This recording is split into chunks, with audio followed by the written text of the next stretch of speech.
Introduction to Numbers. Written between 1450 and 1410 BC by Moses himself, the book of Numbers records a tragic story of regret. It's the story of the people of Israel as they journeyed from Mount Sinai to the border of the Promised Land on the east side of the Jordan River opposite Jericho. But their route was not direct. God desired and promised to be their provider and make them a great nation, a godly nation for the other nations to follow. But when he tested their faithfulness to him in the desert, they grumbled and rebelled, so God punished the people. Now they would have to wander in the vast desert of Sinai for 38 more years. A whole unbelieving generation died during that period of time. Then, after the wilderness years had passed, only their children would enjoy the fulfillment of entering the Promised Land, depending on God, their loving provider. Numbers, chapter 1. The Lord spoke to Moses in the tent of meeting in the desert of Sinai on the first day of the second month of the second year after the Israelites came out of Egypt. He said, "Take a census of the whole Israelite community by their clans and families, listing every man by name, one by one. You and Aaron are to number by their divisions all the men in Israel 20 years old or more who are able to serve in the army. One man from each tribe, each the head of his family, is to help you. These are the names of the men who are to assist you. From Reuben, Elizur, son of Shedeur. From Simeon, Shelumiel, son of Zurishaddai. From Judah, Nahshon, son of Amminadab. From Issachar, Nathaniel, son of Zur.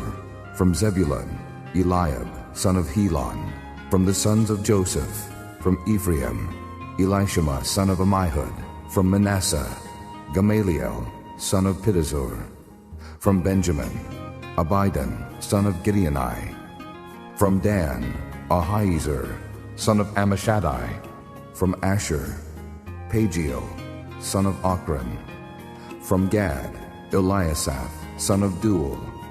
From Naphtali, Ahira, son of Enon. These were the men appointed from the community, the leaders of their ancestral tribes. They were the heads of the clans of Israel. Moses and Aaron took these men whose names had been given, and they called the whole community together on the first day of the second month. The people indicated their ancestry by their clans and families, and the men 20 years old or more were listed by name, one by one, as the Lord commanded Moses. And so he counted them in the desert of Sinai. From the descendants of Reuben, the firstborn son of Israel, all the men 20 years old or more who were able to serve in the army were listed by name, one by one, according to the records of their clans and families. The number from the tribe of Reuben was 46,500. From the descendants of Simeon, all the men 20 years old or more who were able to serve in the army were counted and listed by name, one by one, according to the records of their clans and families. The number from the tribe of Simeon was 59,300. From the descendants of Gad, all the men 20 years old or more who were able to serve in the army were listed by name according to the records of their clans and families. The number from the tribe of Gad was 45,650. From the descendants of Judah, all the men 20 years old or more who were able to serve in the army were listed by name according to the records of their clans and families. The number from the tribe of Judah was 74,600. From the descendants of Issachar, all the men 20 years old or more who were able to serve in the army were listed by name according to the records of their clans and families. The number from the tribe of Issachar was 54,400. From the descendants of Zebulun, all the men 20 years old or more who were able to serve in the army were listed by name according to the records of their clans and families. The number from the tribe of Zebulun was 57,400. From the sons of Joseph, from the descendants of Ephraim, all the men 20 years old or more who were able to serve in the army were listed by name according to the records of their clans and families. The number from the tribe of Ephraim was 40,500. From the descendants of Manasseh, all the men 20 years old or more who were able to serve in the army were listed by name according to the records of their clans and families. The number from the tribe of Manasseh was 32,200. From the descendants of Benjamin, all the men 20 years old or more who were able to serve in the army were listed by name according to the records of their clans and families. The number from the tribe of Benjamin was 35,400. From the descendants of Dan, all the men 20 years old or more who were able to serve in the army were listed by name according to the records of their clans and families. The number from the tribe of Dan was 62,700. From the descendants of Asher, all the men 20 years old or more who were able to serve in the army were listed by name according to the records of their clans and families. The number from the tribe of Asher was 41,500.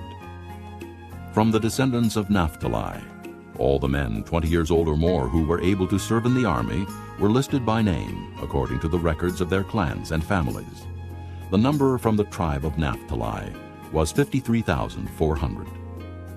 These were the men counted by Moses and Aaron and the 12 leaders of Israel, each one representing his family.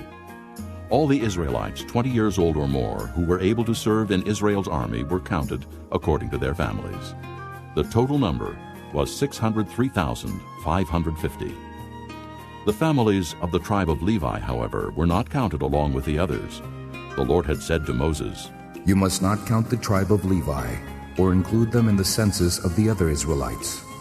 Instead, appoint the Levites to be in charge of the tabernacle of the testimony, over all its furnishings and everything belonging to it. They are to carry the tabernacle and all its furnishings. They are to take care of it and encamp around it. Whenever the tabernacle is to move, the Levites are to take it down. And whenever the tabernacle is to be set up, the Levites shall do it. Anyone else who goes near it shall be put to death. The Israelites are to set up their tents by divisions, each man in his own camp under his own standard. The Levites, however, are to set up their tents around the tabernacle of the testimony, so that wrath will not fall on the Israelite community. The Levites are to be responsible for the care of the tabernacle of the testimony. The Israelites did all this just as the Lord commanded Moses. Chapter 2. The Lord said to Moses and Aaron, The Israelites are to camp around the tent of meeting some distance from it, each man under his standard with the banners of his family. On the east, toward the sunrise, the divisions of the camp of Judah are to encamp under their standard. The leader of the people of Judah is Nahshon, son of Amminadab. His division numbers 74,600. The tribe of Issachar will camp next to them. The leader of the people of Issachar is Nathanael, son of Zur. His division numbers 54,400. The tribe of Zebulun will be next. The leader of the people of Zebulun is Eliab, son of Helon. His division numbers 57,400. All the men assigned to the camp of Judah, according to their divisions, number 186,400. They will set out first. On the south will be the divisions of the camp of Reuben under their standard. The leader of the people of Reuben is Elizur, son of Shedeur. His division numbers 46,500. The tribe of Simeon will camp next to them. The leader of the people of Simeon is Shelumiel, son of Zurishaddai. His division numbers 59,300. The tribe of Gad will be next. The leader of the people of Gad is Eliasaph, son of Duel. His division numbers 45,650. All the men assigned to the camp of Reuben, according to their divisions, number 151,450. They will set out second. Then the tent of meeting and the camp of the Levites will set out in the middle of the camps. They will set out in the same order as they encamp, each in his own place under his standard. On the west will be the divisions of the camp of Ephraim under their standard. The leader of the people of Ephraim is Elishama, son of Ammihud. His division numbers 40,500. The tribe of Manasseh will be next to them. The leader of the people of Manasseh is Gamaliel, son of Pedazur. His division numbers 32,200. The tribe of Benjamin will be next. The leader of the people of Benjamin is Abidan, son of Gideoni. His division numbers 35,400. All the men assigned to the camp of Ephraim, according to their divisions, number 108,100. They will set out third. On the north will be the divisions of the camp of Dan under their standard. The leader of the people of Dan is Ahiezer, son of Ammishaddai. His division numbers 62,700. The tribe of Asher will camp next to them. The leader of the people of Asher is Pagiel, son of Ochran. His division numbers 41,500. The tribe of Naphtali will be next. The leader of the people of Naphtali is Anhiru, son of Enan. His division numbers 53,400. All the men assigned to the camp of Dan number 157,600. They will set out last under their standards. These are the Israelites, counted according to their families.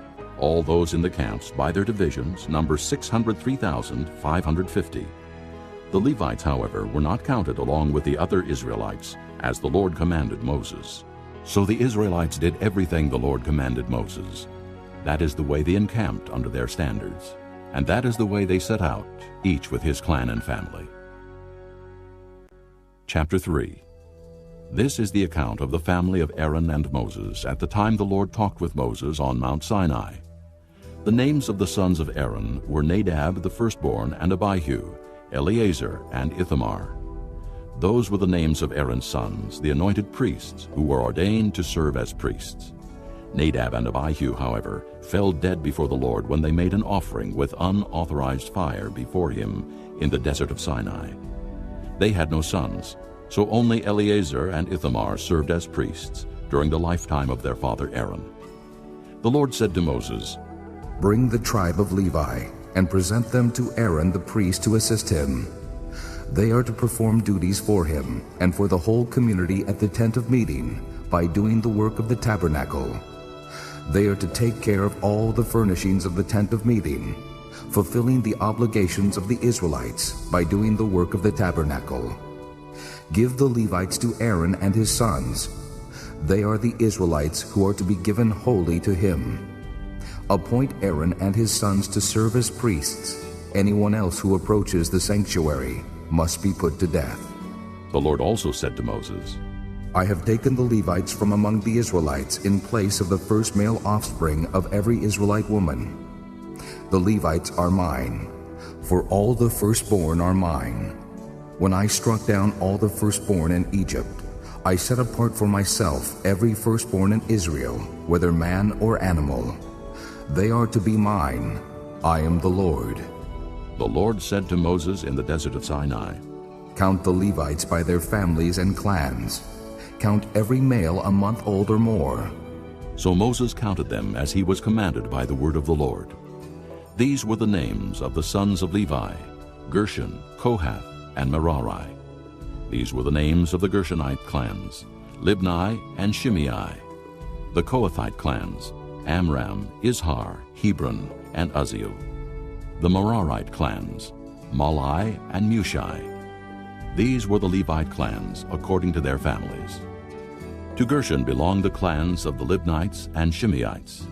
These were the Gershonite clans. The number of all the males a month old or more who were counted was 7,500. The Gershonite clans were to camp on the west behind the tabernacle. The leader of the families of the Gershonites was Eliasaph, son of Lael.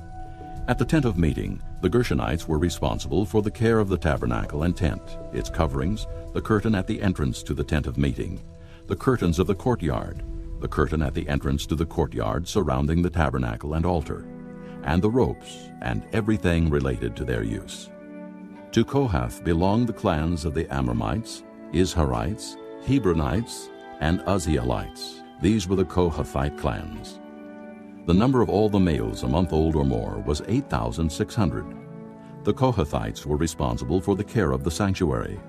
The Kohathite clans were to camp on the south side of the tabernacle. The leader of the families of the Kohathite clans was Elizaphan, son of Uzziel. They were responsible for the care of the ark, the table, the lampstand, the altars, the articles of the sanctuary used in ministering, the curtain, and everything related to their use. The chief leader of the Levites was Eleazar, son of Aaron the priest. He was appointed over those who were responsible for the care of the sanctuary. To Merari belonged the clans of the Mahlites and the Mushites. These were the Merarite clans. The number of all the males a month old or more who were counted was 6,200. The leader of the families of the Merarite clans was Zuriel, son of Abihail. They were to camp on the north side of the tabernacle. The Merarites were appointed to take care of the frames of the tabernacle, its crossbars, posts, bases, all its equipment, and everything related to their use, as well as the posts of the surrounding courtyard with their bases, tent pegs, and ropes.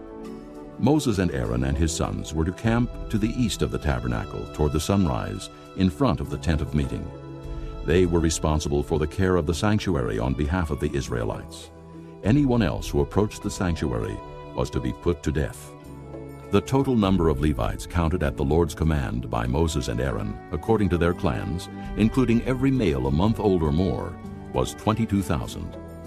The Lord said to Moses, Count all the firstborn Israelite males who are a month old or more and make a list of their names. Take the Levites for me in place of all the firstborn of the Israelites, and the livestock of the Levites in place of all the firstborn of the livestock of the Israelites. I am the Lord. So Moses counted all the firstborn of the Israelites as the Lord commanded him. The total number of firstborn males a month old or more, listed by name, was 22,273. The Lord also said to Moses, Take the Levites in place of all the firstborn of Israel, and the livestock of the Levites in place of their livestock. The Levites are to be mine. I am the Lord. To redeem the 273 firstborn Israelites who exceed the number of the Levites, collect 5 shekels for each one, according to the sanctuary shekel, which weighs 20 gerahs. Give the money for the redemption of the additional Israelites to Aaron and his sons.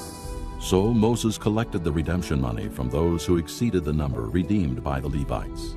From the firstborn of the Israelites, he collected silver weighing 1,365 shekels, according to the sanctuary shekel.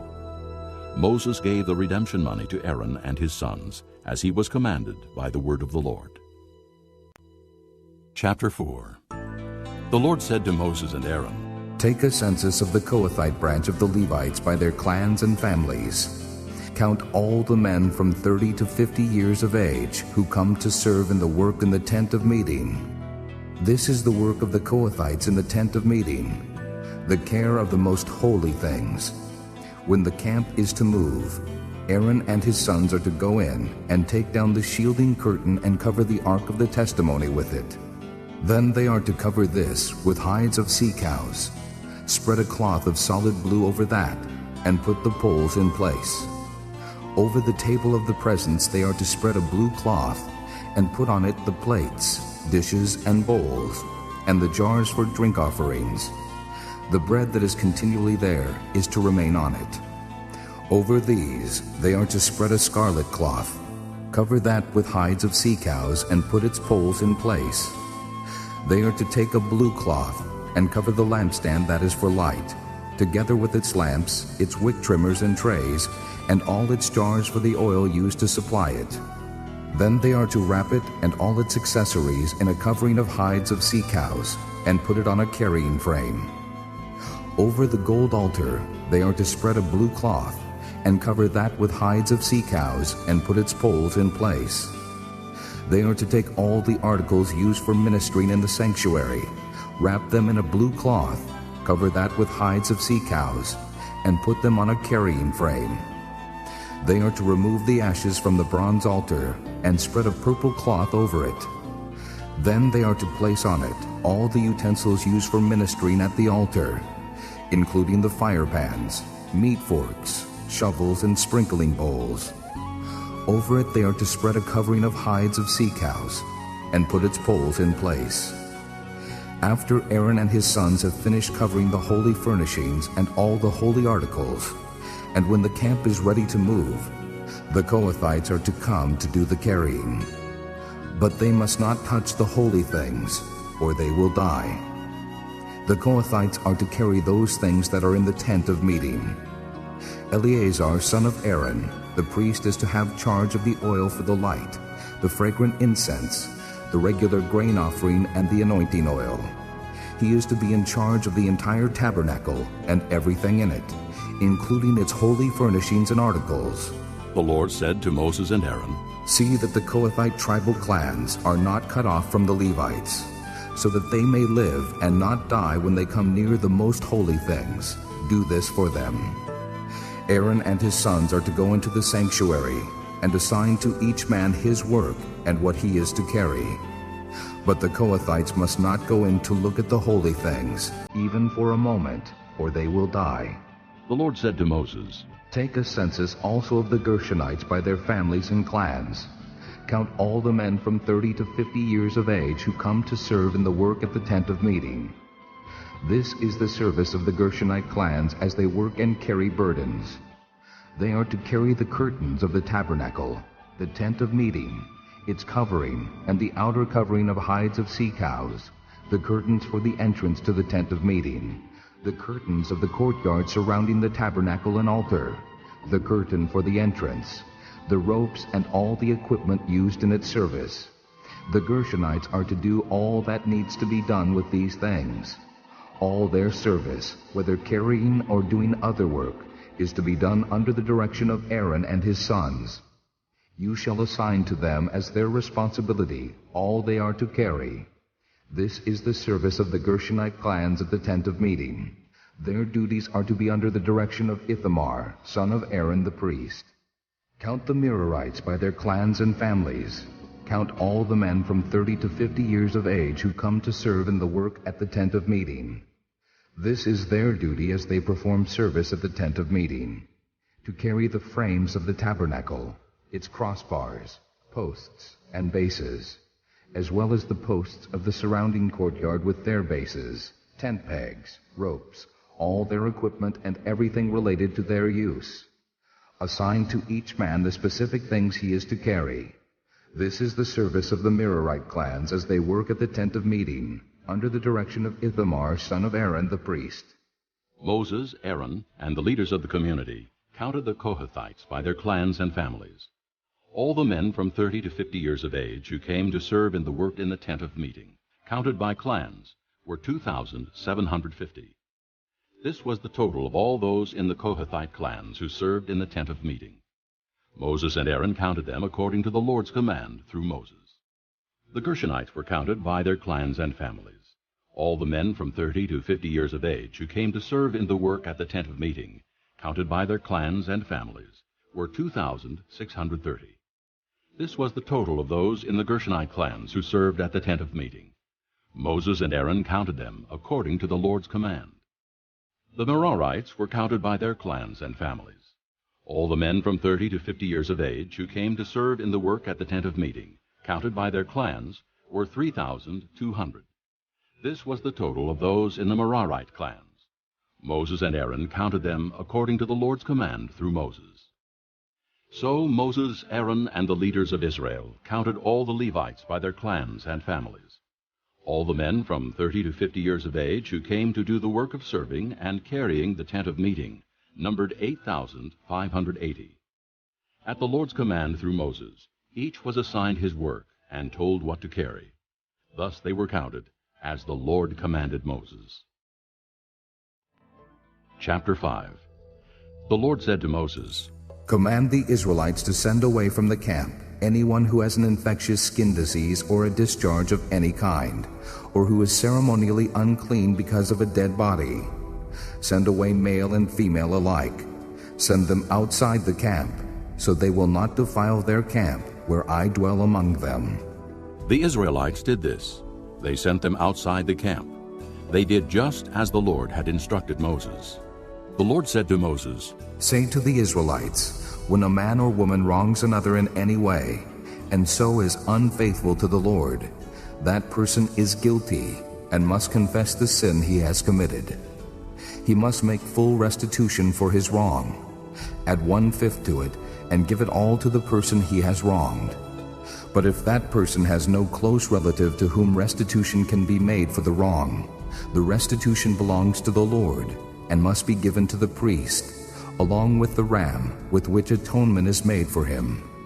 All the sacred contributions the Israelites bring to a priest will belong to him. Each man's sacred gifts are his own, but what he gives to the priest will belong to the priest. Then the Lord said to Moses, Speak to the Israelites and say to them, If a man's wife goes astray, and is unfaithful to him by sleeping with another man, and this is hidden from her husband, and her impurity is undetected, since there is no witness against her, and she has not been caught in the act. And if feelings of jealousy come over her husband, and he suspects his wife, and she is impure, or if he is jealous and suspects her even though she is not impure, then he is to take his wife to the priest. He must also take an offering of 1/10 of an ephah of barley flour on her behalf. He must not pour oil on it or put incense on it, because it is a grain offering for jealousy, a reminder offering to draw attention to guilt. The priest shall bring her and have her stand before the Lord. Then he shall take some holy water in a clay jar, and put some dust from the tabernacle floor into the water. After the priest has had the woman stand before the Lord, he shall loosen her hair, and place in her hands the reminder offering, the grain offering for jealousy, while he himself holds the bitter water that brings a curse. Then the priest shall put the woman under oath, and say to her, "If no other man has slept with you, and you have not gone astray and become impure while married to your husband, may this bitter water that brings a curse not harm you. But if you have gone astray while married to your husband, and you have defiled yourself by sleeping with a man other than your husband, here the priest is to put the woman under this curse of the oath. May the Lord cause your people to curse and denounce you, when he causes your thigh to waste away, and your abdomen to swell. May this water that brings a curse enter your body, so that your abdomen swells and your thigh wastes away." Then the woman is to say, "Amen, so be it." The priest is to write these curses on a scroll, and then wash them off into the bitter water. He shall have the woman drink the bitter water that brings a curse, and this water will enter her and cause bitter suffering. The priest is to take from her hands the grain offering for jealousy, wave it before the Lord, and bring it to the altar. The priest is then to take a handful of the grain offering as a memorial offering and burn it on the altar. After that, he is to have the woman drink the water. If she has defiled herself and been unfaithful to her husband, then when she is made to drink the water that brings a curse, it will go into her and cause bitter suffering. Her abdomen will swell, and her thigh waste away, and she will become accursed among her people. If, however, the woman has not defiled herself and is free from impurity, she will be cleared of guilt and will be able to have children. This then is the law of jealousy when a woman goes astray and defiles herself while married to her husband, or when feelings of jealousy come over a man because he suspects his wife. The priest is to have her stand before the Lord and is to apply this entire law to her. The husband will be innocent of any wrongdoing, but the woman will bear the consequences of her sin. Chapter 6. The Lord said to Moses, "Speak to the Israelites and say to them, if a man or woman wants to make a special vow, a vow of separation to the Lord as a Nazirite, he must abstain from wine and other fermented drink, and must not drink vinegar made from wine or from other fermented drink. He must not drink grape juice or eat grapes or raisins. As long as he is a Nazirite, he must not eat anything that comes from the grapevine, not even the seeds or skins. During the entire period of his vow of separation, no razor may be used on his head. He must be holy until the period of his separation to the Lord is over. He must let the hair of his head grow long. Throughout the period of his separation to the Lord, he must not go near a dead body. Even if his own father or mother or brother or sister dies, he must not make himself ceremonially unclean on account of them, because the symbol of his separation to God is on his head. Throughout the period of his separation, he is consecrated to the Lord. If someone dies suddenly in his presence, thus defiling the hair he has dedicated, he must shave his head on the day of his cleansing, the 7th day. Then on the 8th day he must bring 2 doves or 2 young pigeons to the priest at the entrance to the tent of meeting. The priest is to offer one as a sin offering, and the other as a burnt offering to make atonement for him, because he sinned by being in the presence of the dead body. That same day he is to consecrate his head. He must dedicate himself to the Lord for the period of his separation, and must bring a year-old male lamb as a guilt offering. The previous days do not count, because he became defiled during his separation. Now this is the law for the Nazirite when the period of his separation is over. He is to be brought to the entrance to the tent of meeting. There he is to present his offerings to the Lord: a year-old male lamb without defect for a burnt offering, a year-old ewe lamb without defect for a sin offering, a ram without defect for a fellowship offering, together with their grain offerings and drink offerings, and a basket of bread made without yeast, cakes made of fine flour mixed with oil, and wafers spread with oil. The priest is to present them before the Lord and make the sin offering and the burnt offering. He is to present the basket of unleavened bread and is to sacrifice the ram as a fellowship offering to the Lord, together with its grain offering and drink offering. Then, at the entrance to the tent of meeting, the Nazirite must shave off the hair that he dedicated. He is to take the hair and put it in the fire that is under the sacrifice of the fellowship offering. After the Nazirite has shaved off the hair of his dedication, the priest is to place in his hands a boiled shoulder of the ram and a cake and a wafer from the basket, both made without yeast. The priest shall then wave them before the Lord as a wave offering. They are holy and belong to the priest, together with the breast that was waved and the thigh that was presented. After that, the Nazirite may drink wine. This is the law of the Nazirite, who vows his offering to the Lord in accordance with his separation, in addition to whatever else he can afford. He must fulfill the vow he has made, according to the law of the Nazirite. The Lord said to Moses, Tell Aaron and his sons, this is how you are to bless the Israelites. Say to them, The Lord bless you and keep you. The Lord make his face shine upon you and be gracious to you. The Lord turn his face toward you and give you peace. So they will put my name on the Israelites, and I will bless them. Chapter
The Lord said to Moses, "Speak to Aaron and say to him, when you set up the 7 lamps, they are to light the area in front of the lampstand."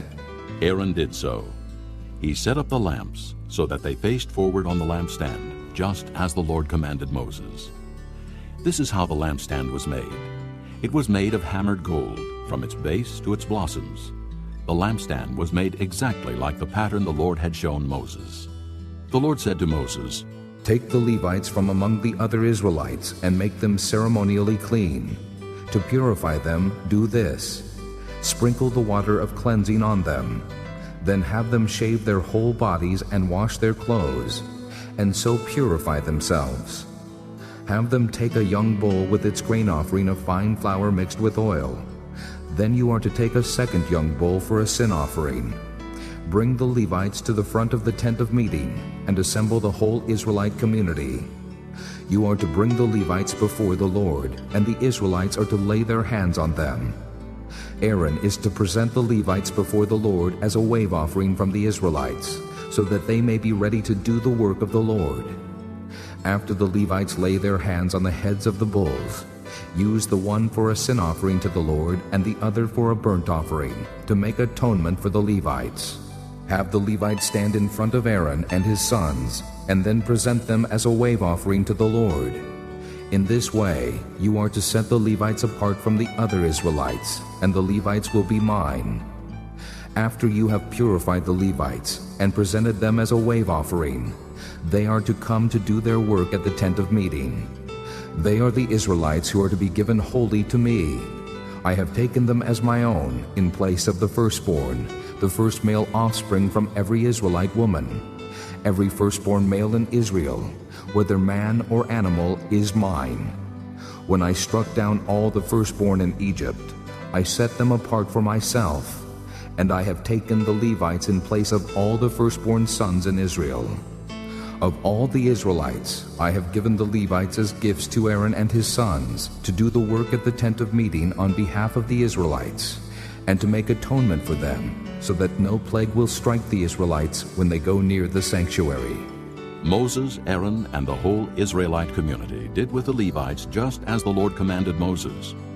The Levites purified themselves and washed their clothes. Then Aaron presented them as a wave offering before the Lord, and made atonement for them to purify them. After that, the Levites came to do their work at the tent of meeting under the supervision of Aaron and his sons.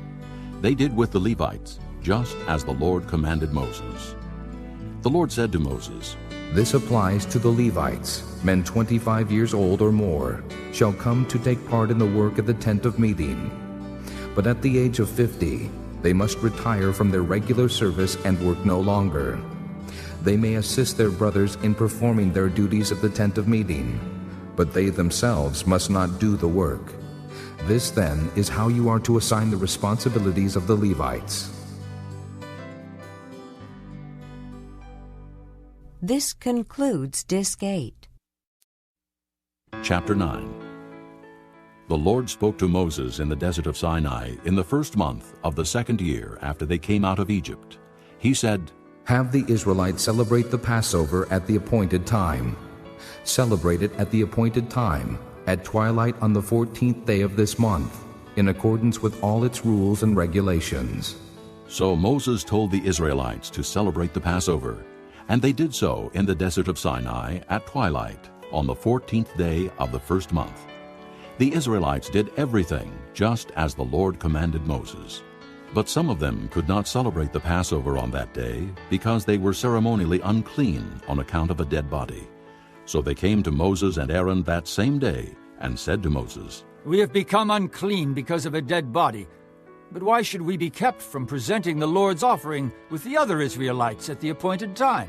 Moses answered them, "Wait until I find out what the Lord commands concerning you." Then the Lord said to Moses, "Tell the Israelites, when any of you or your descendants are unclean because of a dead body, or are away on a journey, they may still celebrate the Lord's Passover. They are to celebrate it on the 14th day of the 2nd month at twilight. They are to eat the lamb, together with unleavened bread and bitter herbs. They must not leave any of it till morning, or break any of its bones. When they celebrate the Passover, they must follow all the regulations. But if a man who is ceremonially clean and not on a journey fails to celebrate the Passover, that person must be cut off from his people, because he did not present the Lord's offering at the appointed time. That man will bear the consequences of his sin. An alien living among you who wants to celebrate the Lord's Passover must do so in accordance with its rules and regulations. You must have the same regulations for the alien and the native-born. On the day the tabernacle, the tent of the testimony, was set up, the cloud covered it. From evening till morning the cloud above the tabernacle looked like fire. That is how it continued to be. The cloud covered it, and at night it looked like fire. Whenever the cloud lifted from above the tent, the Israelites set out. Wherever the cloud settled, the Israelites encamped. At the Lord's command, the Israelites set out, and at his command they encamped. As long as the cloud stayed over the tabernacle, they remained in camp. When the cloud remained over the tabernacle a long time, the Israelites obeyed the Lord's order and did not set out. Sometimes the cloud was over the tabernacle only a few days. At the Lord's command, they would encamp, and then at his command they would set out. Sometimes the cloud stayed only from evening till morning, and when it lifted in the morning, they set out. Whether by day or by night, whenever the cloud lifted, they set out. Whether the cloud stayed over the tabernacle for 2 days, or a month, or a year, the Israelites would remain in camp and not set out. But when it lifted, they would set out. At the Lord's command they encamped, and at the Lord's command they set out. They obeyed the Lord's order in accordance with his command through Moses. Chapter 10. The Lord said to Moses, "Make 2 trumpets of hammered silver, and use them for calling the community together and for having the camp set out. When both are sounded, the whole community is to assemble before you at the entrance to the tent of meeting. If only one is sounded, the leaders, the heads of the clans of Israel, are to assemble before you. When a trumpet blast is sounded, the tribes camping on the east are to set out. At the sounding of a second blast, the camps on the south are to set out. The blast will be the signal for setting out. To gather the assembly, blow the trumpets, but not with the same signal. The sons of Aaron, the priests, are to blow the trumpets. This is to be a lasting ordinance for you and the generations to come. When you go into battle in your own land against an enemy who is oppressing you, sound a blast on the trumpets. Then you will be remembered by the Lord your God and rescued from your enemies. Also, at your times of rejoicing, your appointed feasts and new moon festivals, you are to sound the trumpets over your burnt offerings and fellowship offerings, and they will be a memorial for you before your God. I am the Lord your God." On the 20th day of the 2nd month of the 2nd year, the cloud lifted from above the tabernacle of the testimony. Then the Israelites set out from the desert of Sinai and traveled from place to place until the cloud came to rest in the desert of Paran. They set out this first time at the Lord's command through Moses. The divisions of the camp of Judah went first under their standard. Nahshon, son of Amminadab, was in command. Nathanael, son of Zur, was over the division of the tribe of Issachar, and Eliab, son of Helon, was over the division of the tribe of Zebulun. Then the tabernacle was taken down, and the Gershonites and Merarites who carried it set out. The divisions of the camp of Reuben went next under their standard. Elizur, son of Shedeur, was in command. Shelumiel, son of Zurishaddai, was over the division of the tribe of Simeon, and Eliasaph, son of Duel, was over the division of the tribe of Gad. Then the Kohathites set out, carrying the holy things. The tabernacle was to be set up before they arrived. The divisions of the camp of Ephraim went next under their standard. Elishama, son of Ammihud, was in command. Gamaliel, son of Pedazur, was over the division of the tribe of Manasseh, and Abidan, son of Gideoni, was over the division of the tribe of Benjamin. Finally, as the rear guard for all the units, the divisions of the camp of Dan set out under their standard. Ahiezer, son of Ammishaddai, was in command. Pagiel, son of Ochran, was over the division of the tribe of Asher, and Ahira, son of Enan, was over the division of the tribe of Naphtali. This was the order of march for the Israelite divisions as they set out. Now Moses said to Hobab, son of Reuel the Midianite, Moses' father-in-law, We are setting out for the place about which the Lord said, I will give it to you. Come with us, and we will treat you well, for the Lord has promised good things to Israel. He answered, No, I will not go. I am going back to my own land and my own people. But Moses said, Please do not leave us. You know where we should camp in the desert, and you can be our eyes. If you come with us, we will share with you whatever good things the Lord gives us. So they set out from the mountain of the Lord and traveled for 3 days. The ark of the covenant of the Lord went before them during those 3 days to find them a place to rest.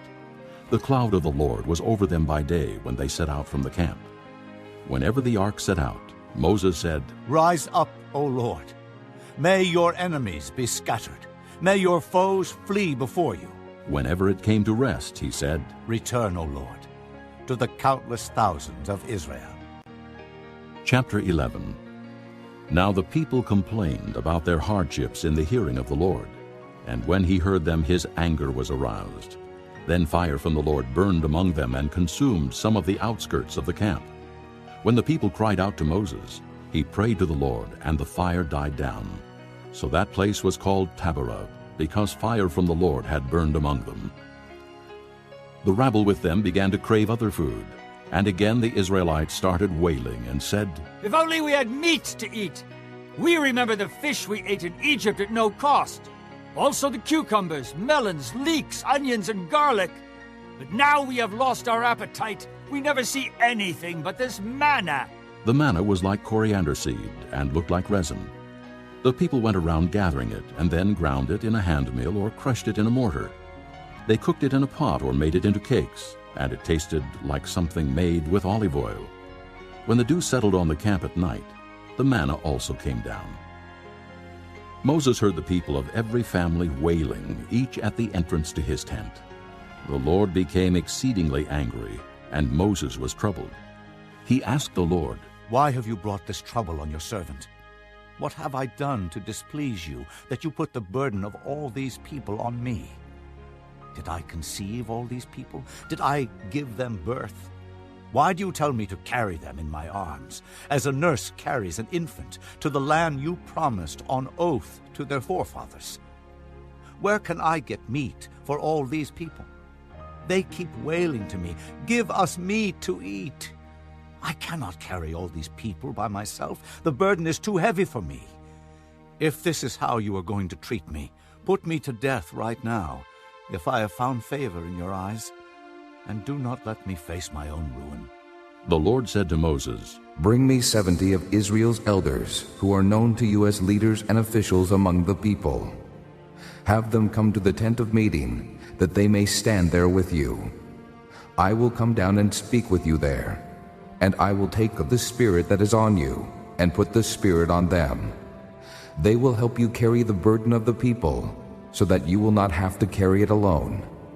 Tell the people, Consecrate yourselves in preparation for tomorrow, when you will eat meat. The Lord heard you when you wailed, If only we had meat to eat. We were better off in Egypt. Now the Lord will give you meat, and you will eat it.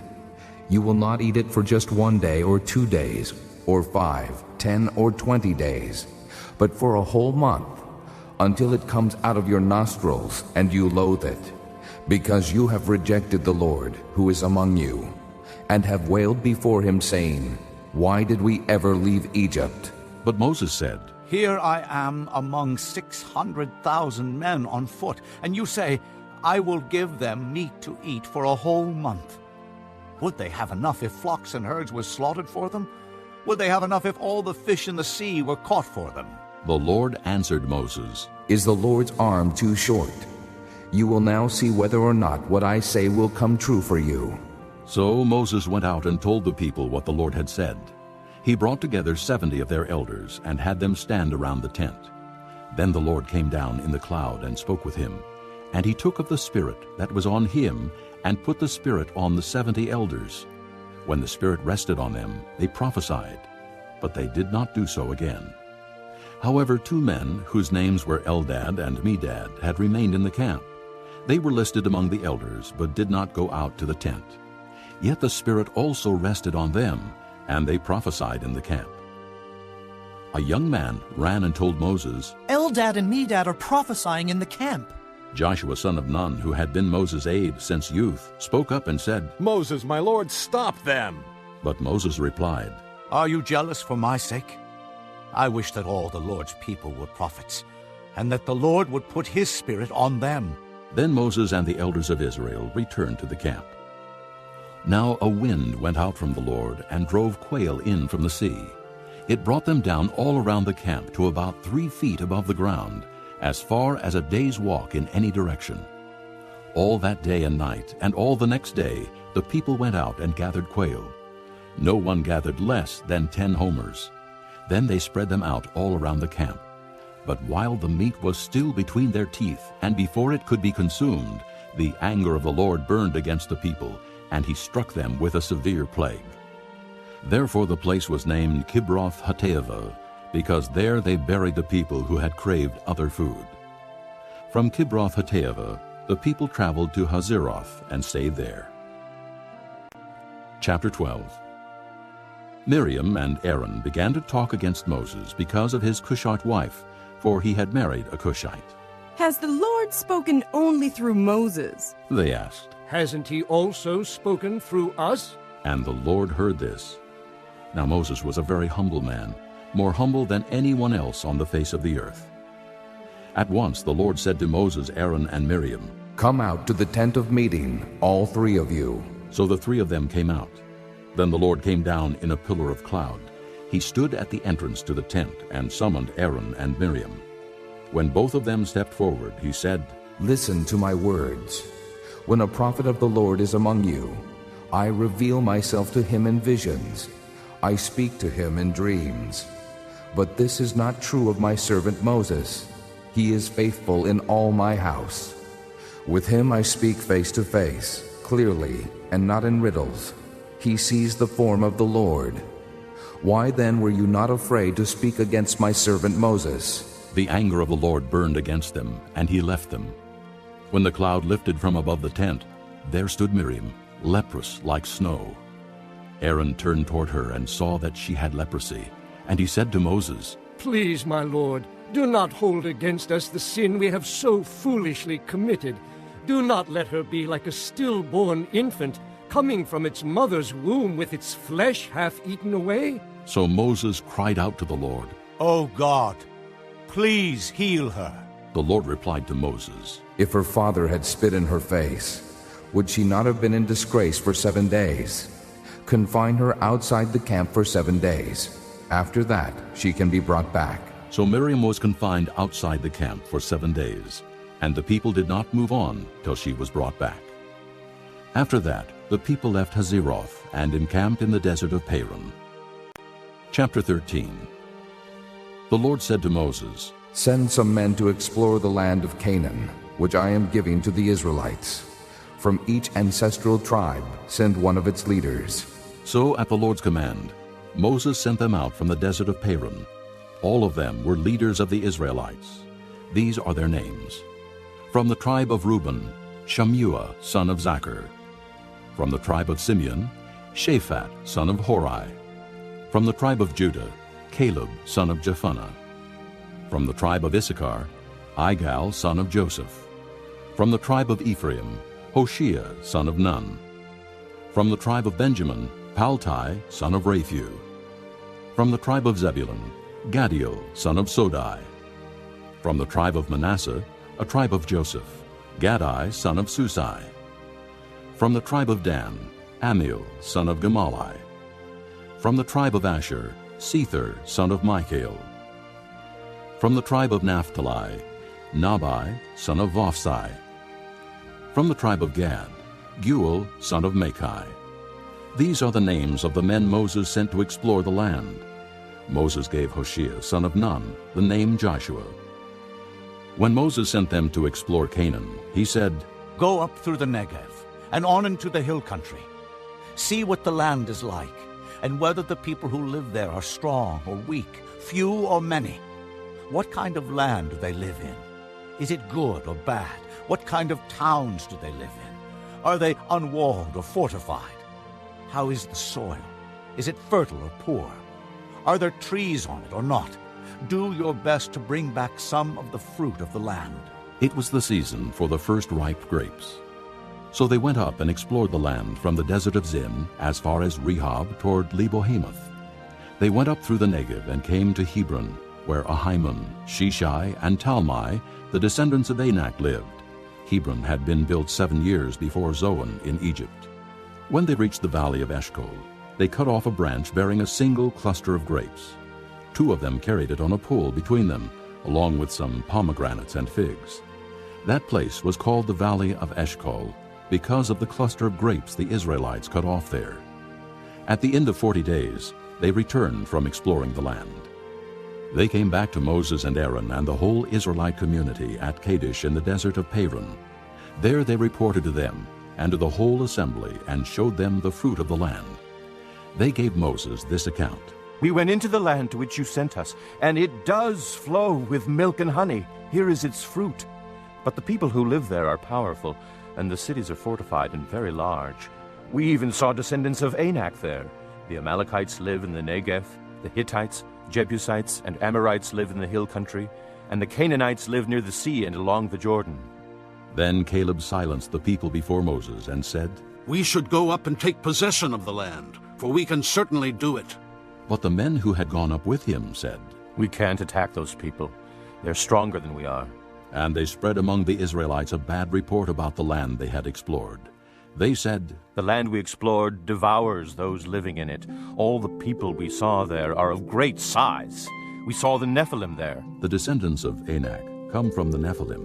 "We seemed like grasshoppers in our own eyes, and we looked the same to them." Chapter 14.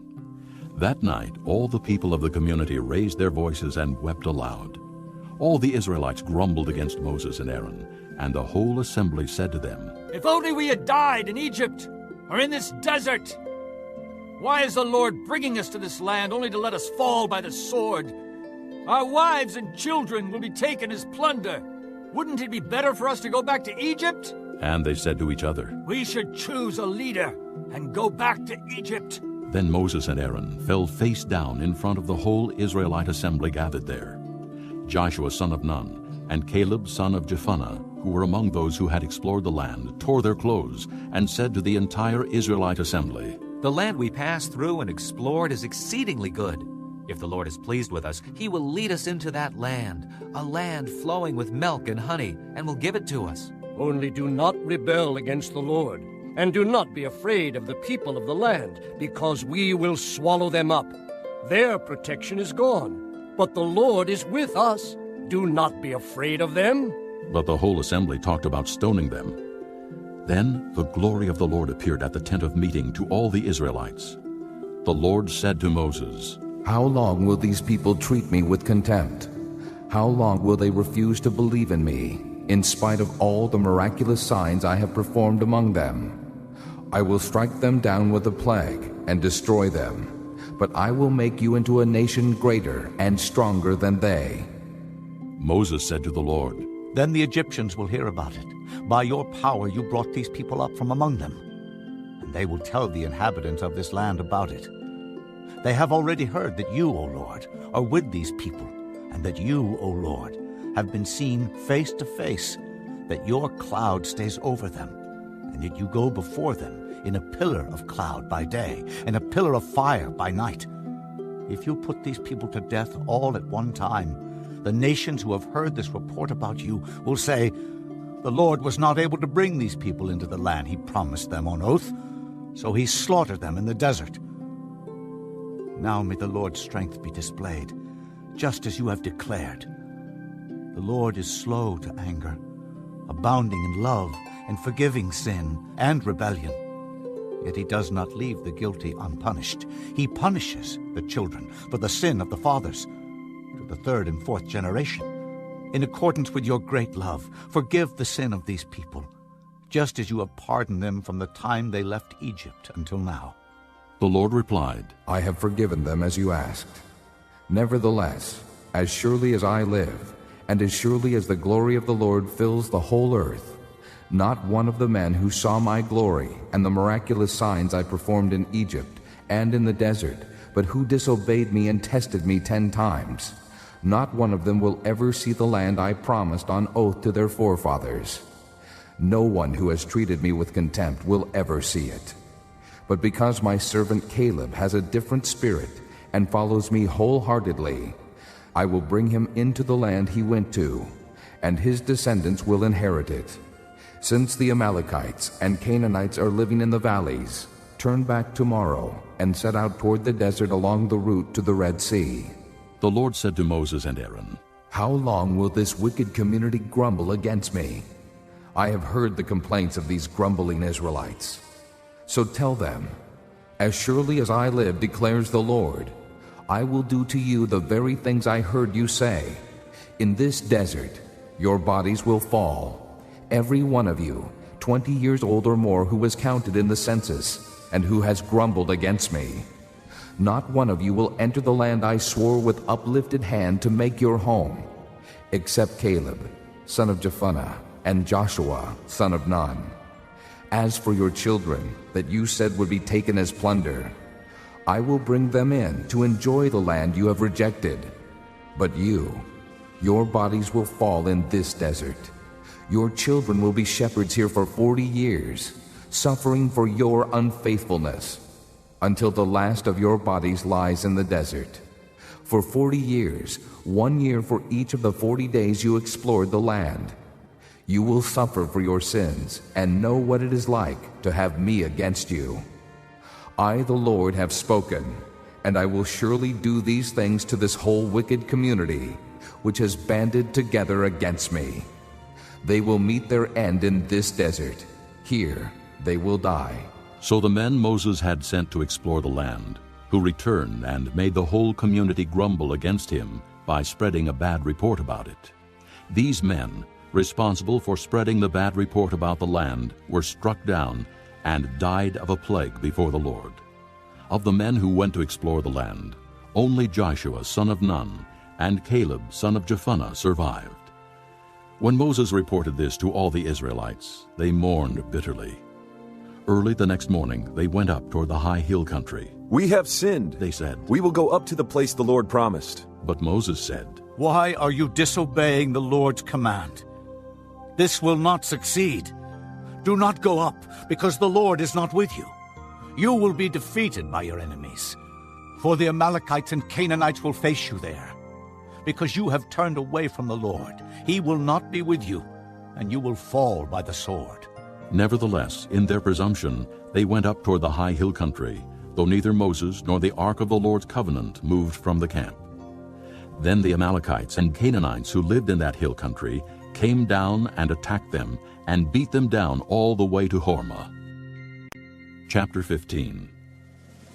The Lord said to Moses, Speak to the Israelites and say to them, After you enter the land I am giving you as a home, and you present to the Lord offerings made by fire, from the herd or the flock, as an aroma pleasing to the Lord, whether burnt offerings or sacrifices, for special vows or free will offerings or festival offerings. Then the one who brings his offering shall present to the Lord a grain offering of 1/10 of an ephah of fine flour, mixed with 1/4 of a hin of oil. With each lamb for the burnt offering or the sacrifice, prepare 1/4 of a hin of wine as a drink offering.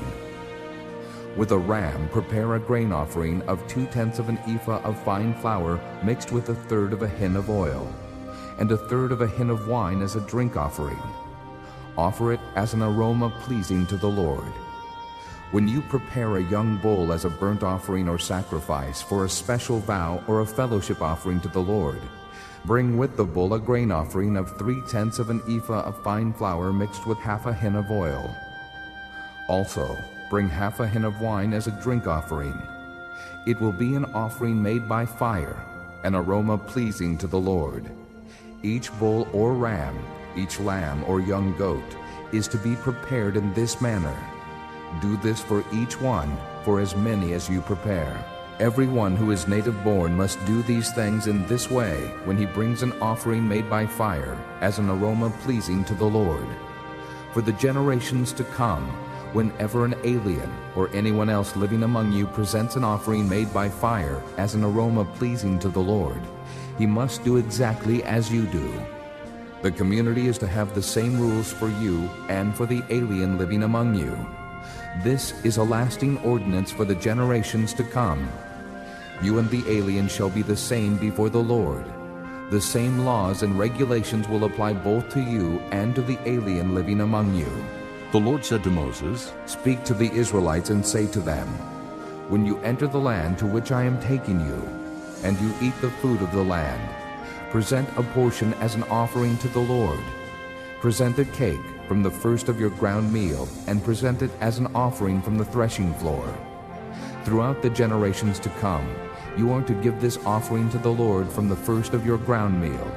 Now, if you unintentionally fail to keep any of these commands the Lord gave Moses, any of the Lord's commands to you through him, from the day the Lord gave them and continuing through the generations to come, and if this is done unintentionally without the community being aware of it, then the whole community is to offer a young bull for a burnt offering as an aroma pleasing to the Lord, along with its prescribed grain offering and drink offering, and a male goat for a sin offering.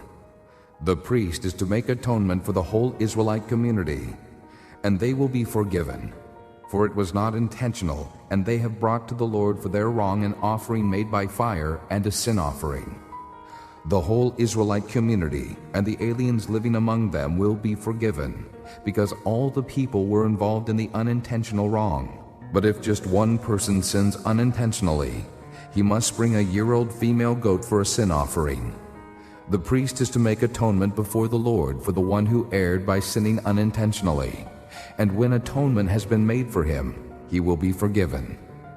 One and the same law applies to everyone who sins unintentionally, whether he is a native-born Israelite or an alien.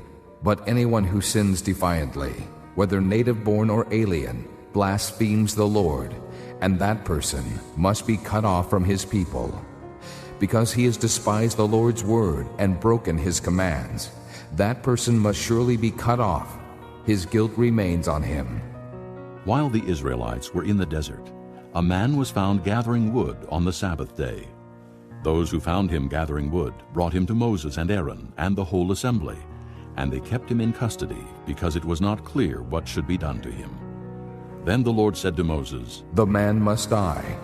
The whole assembly must stone him outside the camp. So the assembly took him outside the camp and stoned him to death, as the Lord commanded Moses.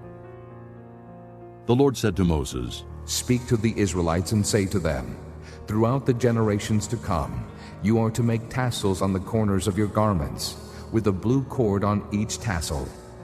You will have these tassels to look at, and so you will remember all the commands of the Lord, that you may obey them, and not prostitute yourselves by going after the lusts of your own hearts and eyes. Then you will remember to obey all my commands, and will be consecrated to your God. I am the Lord your God, who brought you out of Egypt to be your God. I am the Lord your God. Chapter 16. Korah, son of Izhar, the son of Kohath, the son of Levi, and certain Reubenites, Dathan and Abiram, sons of Eliab, and On, son of Peleth, became insolent and rose up against Moses. With them were 250 Israelite men, well-known community leaders who had been appointed members of the council. They came as a group to oppose Moses and Aaron, and said to them, You have gone too far. The whole community is holy, every one of them, and the Lord is with them. Why then do you set yourselves above the Lord's assembly? When Moses heard this, he fell face down.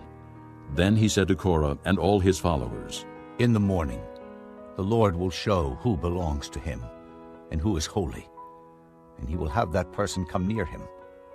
The man he chooses, he will cause to come near him.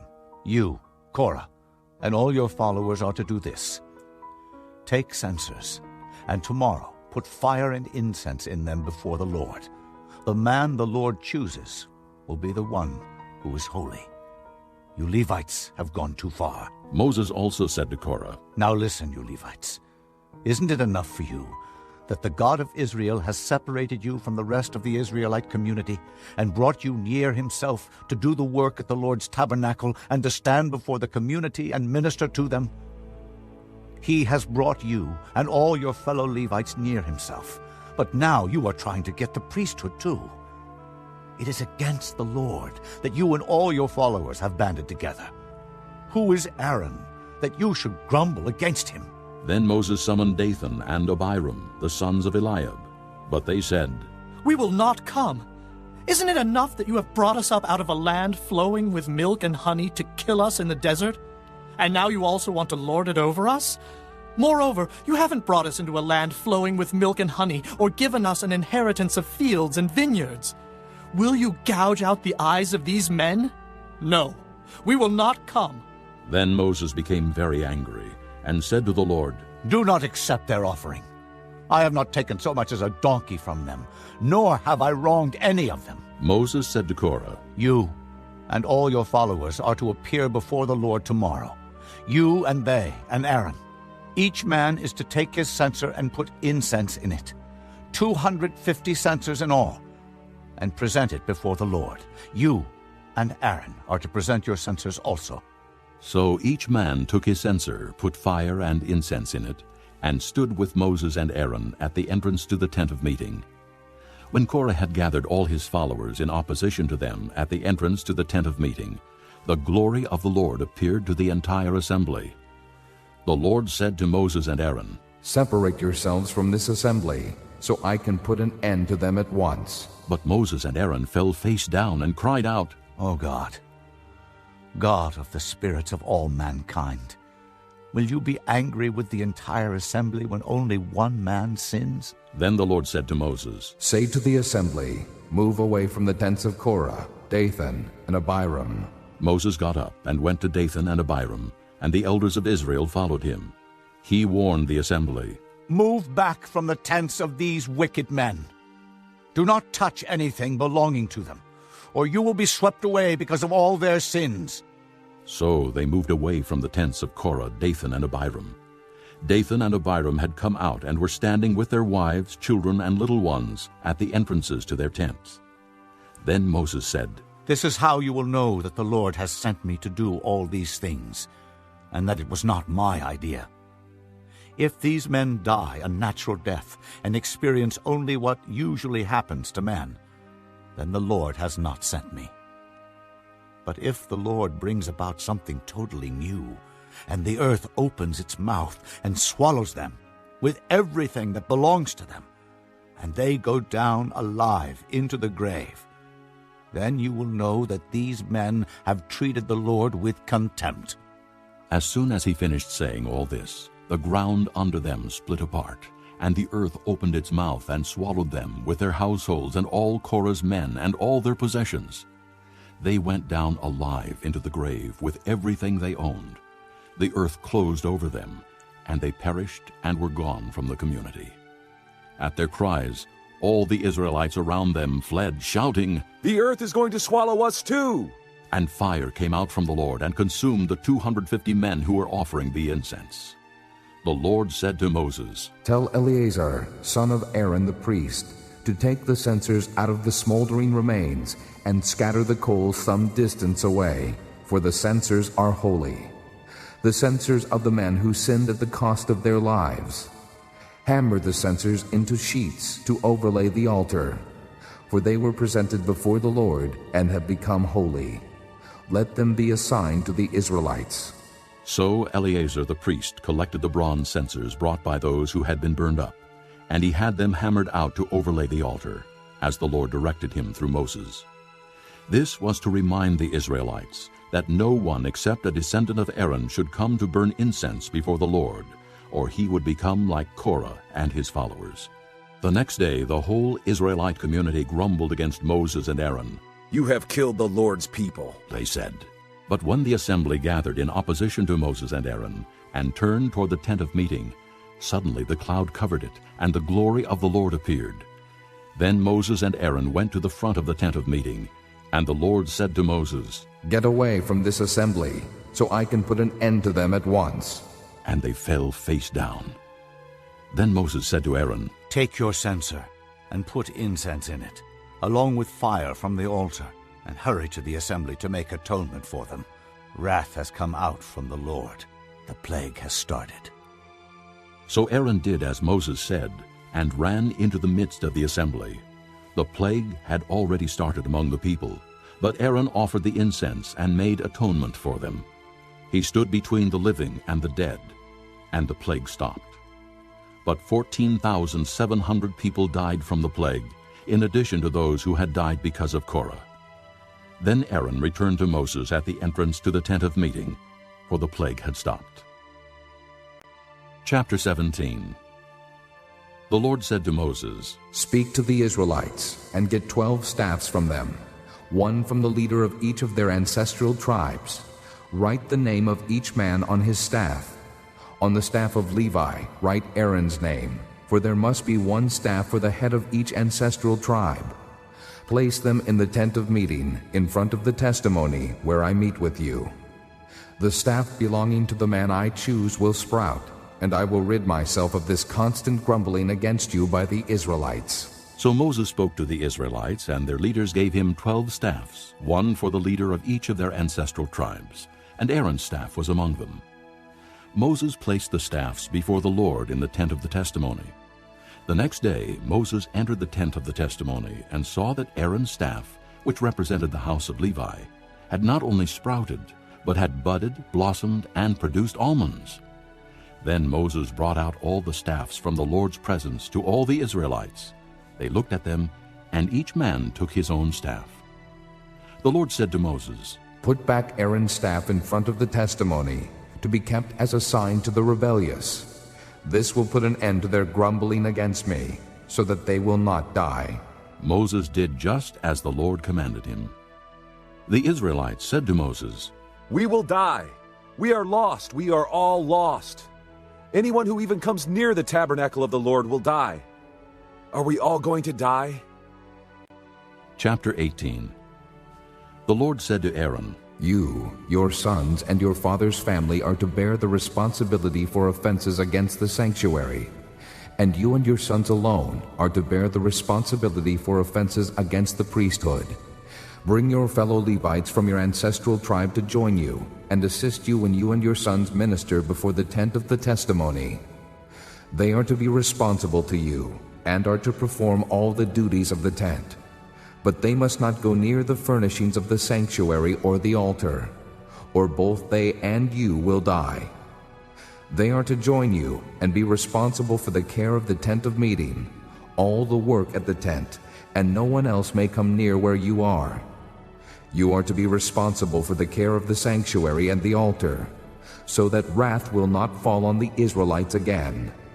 I myself have selected your fellow Levites from among the Israelites as a gift to you, dedicated to the Lord to do the work at the tent of meeting. But only you and your sons may serve as priests in connection with everything at the altar and inside the curtain. I am giving you the service of the priesthood as a gift. Anyone else who comes near the sanctuary must be put to death." Then the Lord said to Aaron, "I myself have put you in charge of the offerings presented to me. All the holy offerings the Israelites give me, I give to you and your sons as your portion and regular share. You are to have the part of the most holy offerings that is kept from the fire. From all the gifts they bring me as most holy offerings, whether grain or sin or guilt offerings, that part belongs to you and your sons. Eat it as something most holy. Every male shall eat it. You must regard it as holy. This also is yours, whatever is set aside from the gifts of all the wave offerings of the Israelites. I give this to you and your sons and daughters as your regular share. Everyone in your household who is ceremonially clean may eat it. I give you all the finest olive oil, and all the finest new wine and grain they give the Lord as the first fruits of their harvest. All the land's first fruits that they bring to the Lord will be yours. Everyone in your household who is ceremonially clean may eat it. Everything in Israel that is devoted to the Lord is yours. The first offspring of every womb, both man and animal, that is offered to the Lord is yours. But you must redeem every firstborn son and every firstborn male of unclean animals. When they are a month old, you must redeem them at the redemption price set at 5 shekels of silver, according to the sanctuary shekel, which weighs 20 gerahs. But you must not redeem the firstborn of an ox, a sheep, or a goat. They are holy. Sprinkle their blood on the altar, and burn their fat as an offering made by fire, an aroma pleasing to the Lord. Their meat is to be yours, just as the breast of the wave offering and the right thigh are yours. Whatever is set aside from the holy offerings the Israelites present to the Lord, I give to you and your sons and daughters as your regular share. It is an everlasting covenant of salt before the Lord for both you and your offspring. The Lord said to Aaron, You will have no inheritance in their land, nor will you have any share among them. I am your share and your inheritance among the Israelites. I give to the Levites all the tithes in Israel as their inheritance in return for the work they do while serving at the tent of meeting. From now on, the Israelites must not go near the tent of meeting, or they will bear the consequences of their sin and will die. It is the Levites who are to do the work at the tent of meeting and bear the responsibility for offenses against it. This is a lasting ordinance for the generations to come. They will receive no inheritance among the Israelites. Instead, I give to the Levites as their inheritance the tithes that the Israelites present as an offering to the Lord. That is why I said concerning them, they will have no inheritance among the Israelites. The Lord said to Moses, Speak to the Levites and say to them, When you receive from the Israelites the tithe I give you as your inheritance, you must present 1/10 of that tithe as the Lord's offering.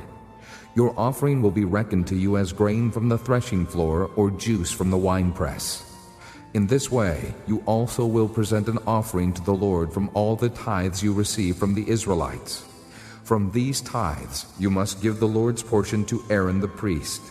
You must present as the Lord's portion the best and holiest part of everything given to you.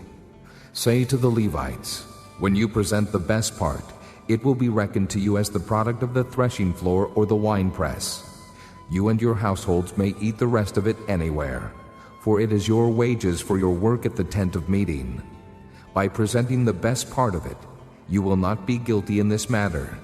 Then you will not defile the holy offerings of the Israelites, and you will not die. Chapter 19. The Lord said to Moses and Aaron, This is a requirement of the law that the Lord has commanded. Tell the Israelites to bring you a red heifer without defect or blemish, and that has never been under a yoke. Give it to Eleazar the priest.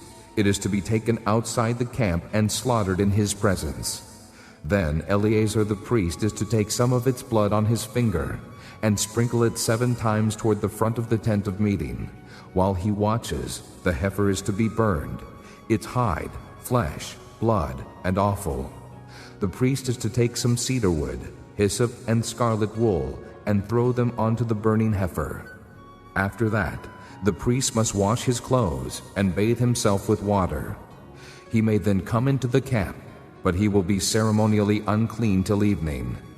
The man who burns it must also wash his clothes and bathe with water, and he too will be unclean till evening.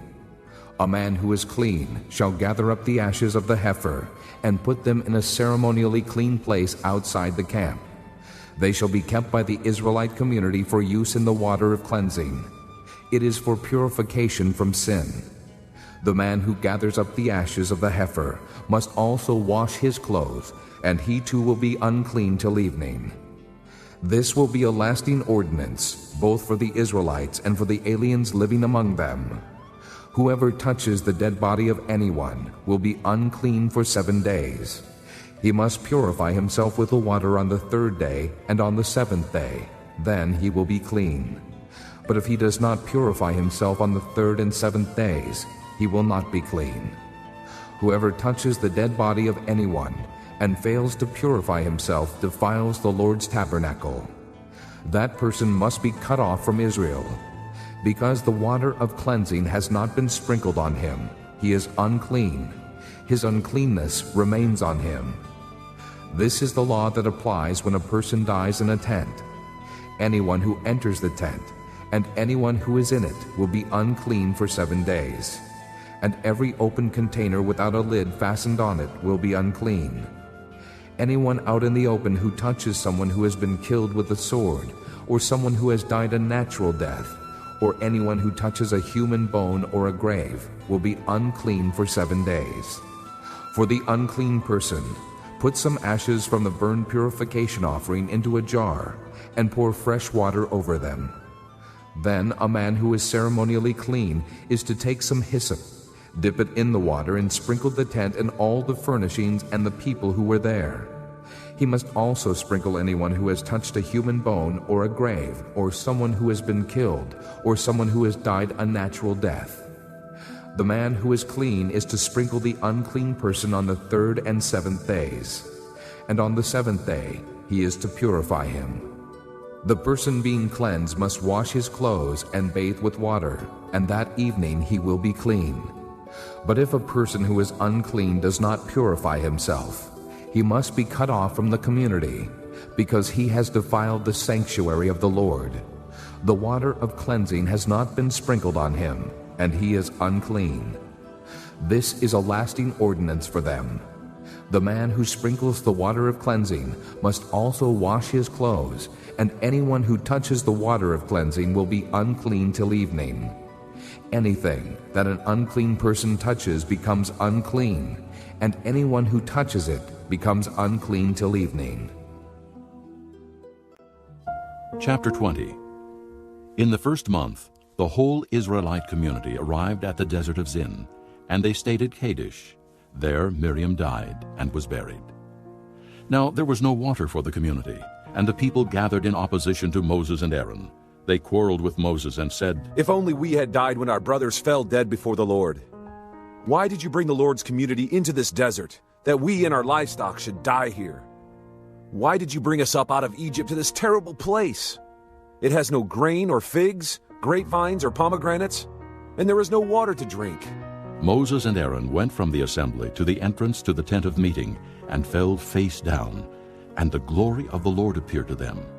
The Lord said to Moses, "Take the staff, and you and your brother Aaron gather the assembly together.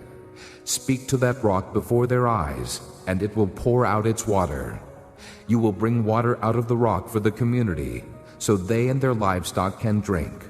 So Moses took the staff from the Lord's presence, just as he commanded him. He and Aaron gathered the assembly together in front of the rock, and Moses said to them, "Listen, you rebels. Must we bring you water out of this rock?" Then Moses raised his arm and struck the rock twice with his staff. Water gushed out, and the community and their livestock drank. But the Lord said to Moses and Aaron, "Because you did not trust in me enough to honor me as holy in the sight of the Israelites, you will not bring this community into the land I give them." These were the waters of Meribah, where the Israelites quarreled with the Lord, and where he showed himself holy among them. Moses sent messengers from Kadesh to the king of Edom, saying, "This is what your brother Israel says. You know about all the hardships that have come upon us. Our forefathers went down into Egypt, and we lived there many years. The Egyptians mistreated us and our fathers. But when we cried out to the Lord, he heard our cry and sent an angel and brought us out of Egypt. Now we are here at Kadesh, a town on the edge of your territory. Please, let us pass through your country. We will not go through any field or vineyard or drink water from any well. We will travel along the king's highway and not turn to the right or to the left until we have passed through your territory." But Edom answered, "You may not pass through here. If you try, we will march out and attack you with the sword." The Israelites replied, "We will go along the main road, and if we or our livestock drink any of your water, we will pay for it. We only want to pass through on foot, nothing else." Again they answered, "You may not pass through." Then Edom came out against them with a large and powerful army. Since Edom refused to let them go through their territory, Israel turned away from them. The whole Israelite community set out from Kadesh and came to Mount Hor. At Mount Hor, near the border of Edom, the Lord said to Moses and Aaron, "Aaron will be gathered to his people. He will not enter the land I give the Israelites, because both of you rebelled against my command at the waters of Meribah. Get Aaron and his son Eleazar, and take them up Mount Hor. Remove Aaron's garments, and put them on his son Eleazar, for Aaron will be gathered to his people. He will die there." Moses did as the Lord commanded. They went up Mount Hor in the sight of the whole community. Moses removed Aaron's garments and put them on his son Eleazar, and Aaron died there on top of the mountain. Then Moses and Eleazar came down from the mountain, and when the whole community learned that Aaron had died, the entire house of Israel mourned for him 30 days. Chapter 21. When the Canaanite king of Arad, who lived in the Negev, heard that Israel was coming along the road to Atharim, he attacked the Israelites and captured some of them. Then Israel made this vow to the Lord: "If you will deliver these people into our hands, we will totally destroy their cities." The Lord listened to Israel's plea and gave the Canaanites over to them. They completely destroyed them and their towns, so the place was named Hormah. They traveled from Mount Hor along the route to the Red Sea to go around Edom. But the people grew impatient on the way. They spoke against God and against Moses and said, "Why have you brought us up out of Egypt to die in the desert? There is no bread, there is no water, and we detest this miserable food." Then the Lord sent venomous snakes among them. They bit the people, and many Israelites died. The people came to Moses and said, "We sinned when we spoke against the Lord and against you. Pray that the Lord will take the snakes away from us." So Moses prayed for the people. The Lord said to Moses, "Make a snake and put it up on a pole. Anyone who is bitten can look at it and live." So Moses made a bronze snake and put it up on a pole. Then when anyone was bitten by a snake and looked at the bronze snake, he lived. The Israelites moved on and camped at Oboth. Then they set out from Oboth and camped in Abarim, in the desert that faces Moab toward the sunrise. From there they moved on and camped in the Zered Valley. They set out from there and camped alongside the Arnon, which is in the desert extending into Amorite territory. The Arnon is the border of Moab, between Moab and the Amorites. That is why the book of the wars of the Lord says, "Waheb in Suphah and the ravines, the Arnon and the slopes of the ravines that lead to the site of Ar, and lie along the border of Moab." From there they continued on to Beer, the well where the Lord said to Moses, "Gather the people together, and I will give them water." Then Israel sang this song: "Spring up, O well! Sing about it, about the well that the princes dug, that the nobles of the people sank, the nobles with scepters and staffs." Then they went from the desert to Mattanah, from Mattanah to Nahaliel, from Nahaliel to Bamoth, and from Bamoth to the valley in Moab, where the top of Pisgah overlooks the wasteland. Israel sent messengers to say to Sihon, king of the Amorites, "Let us pass through your country. We will not turn aside into any field or vineyard, or drink water from any well. We will travel along the king's highway until we have passed through your territory." But Sihon would not let Israel pass through his territory. He mustered his entire army and marched out into the desert against Israel. When he reached Jahaz, he fought with Israel. Israel, however, put him to the sword and took over his land from the Arnon to the Jabbok, but only as far as the Ammonites, because their border was fortified. Israel captured all the cities of the Amorites and occupied them, including Heshbon and all its surrounding settlements.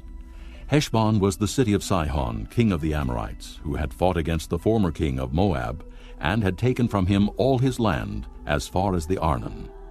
That is why the poets say, "Come to Heshbon and let it be rebuilt. Let Sihon's city be restored." Fire went out from Heshbon, a blaze from the city of Sihon. It consumed Ar of Moab, the citizens of Arnon's heights. Woe to you, O Moab! You are destroyed, O people of Chemosh. He has given up his sons as fugitives, and his daughters as captives, to Sihon, king of the Amorites. But we have overthrown them. Heshbon is destroyed all the way to Dibon. We have demolished them as far as Nophah, which extends to Medeba. So Israel settled in the land of the Amorites. After Moses had sent spies to Jazer, the Israelites captured its surrounding settlements and drove out the Amorites who were there. Then they turned and went up along the road toward Bashan. And Og, king of Bashan, and his whole army marched out to meet them in battle at Edrei. The Lord said to Moses, "Do not be afraid of him, for I have handed him over to you with his whole army and his land. Do to him what you did to Sihon, king of the Amorites, who reigned in Heshbon." So they struck him down, together with his sons and his whole army, leaving them no survivors, and they took possession of his land. Chapter 22. Then the Israelites traveled to the plains of Moab and camped along the Jordan across from Jericho. Now Balak, son of Zippor, saw all that Israel had done to the Amorites, and Moab was terrified, because there were so many people. Indeed, Moab was filled with dread because of the Israelites. The Moabites said to the elders of Midian, "This horde is going to lick up everything around us, as an ox licks up the grass of the field." So Balak, son of Zippor, who was king of Moab at that time, sent messengers to summon Balaam, son of Beor, who was at Pethor near the river in his native land. Balak said, "A people has come out of Egypt. They cover the face of the land and have settled next to me. Now come and put a curse on these people, because they are too powerful for me. Perhaps then I will be able to defeat them and drive them out of the country. For I know that those you bless are blessed, and those you curse are cursed." The elders of Moab and Midian left, taking with them the fee for divination. When they came to Balaam, they told him what Balak had said. "Spend the night here." Balaam said to them, "And I will bring you back the answer the Lord gives me." So the Moabite princes stayed with him. God came to Balaam and asked, "Who are these men with you?" Balaam said to God, "Balak, son of Zippor, king of Moab, sent me this message. A people that has come out of Egypt covers the face of the land. Now come and put a curse on them for me. Perhaps then I will be able to fight them and drive them away." But God said to Balaam, "Do not go with them. You must not put a curse on those people, because they are blessed." The next morning Balaam got up and said to Balak's princes, "Go back to your own country, for the Lord has refused to let me go with you." So the Moabite princes returned to Balak and said, "Balaam refused to come with us." Then Balak sent other princes, more numerous and more distinguished than the first. They came to Balaam and said, "This is what Balak, son of Zippor, says. Do not let anything keep you from coming to me, because I will reward you handsomely and do whatever you say. Come and put a curse on these people for me." But Balaam answered them, "Even if Balak gave me his palace filled with silver and gold, I could not do anything great or small to go beyond the command of the Lord my God. Now stay here tonight as the others did, and I will find out what else the Lord will tell me." That night God came to Balaam and said, "Since these men have come to summon you, go with them, but do only what I tell you." Balaam got up in the morning, saddled his donkey, and went with the princes of Moab.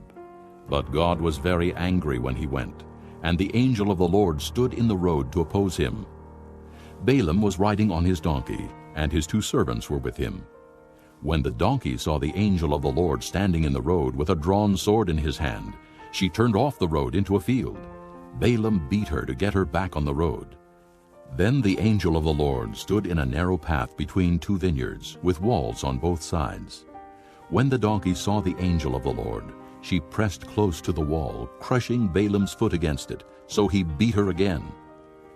Then the angel of the Lord moved on ahead, and stood in a narrow place where there was no room to turn, either to the right or to the left. When the donkey saw the angel of the Lord, she lay down under Balaam, and he was angry and beat her with his staff. Then the Lord opened the donkey's mouth, and she said to Balaam, "What have I done to you to make you beat me these 3 times?" Balaam answered the donkey, "You have made a fool of me. If I had a sword in my hand, I would kill you right now." The donkey said to Balaam, "Am I not your own donkey, which you have always ridden to this day? Have I been in the habit of doing this to you?" "No," he said. Then the Lord opened Balaam's eyes, and he saw the angel of the Lord standing in the road with his sword drawn. So he bowed low and fell face down. The angel of the Lord asked him, "Why have you beaten your donkey these 3 times?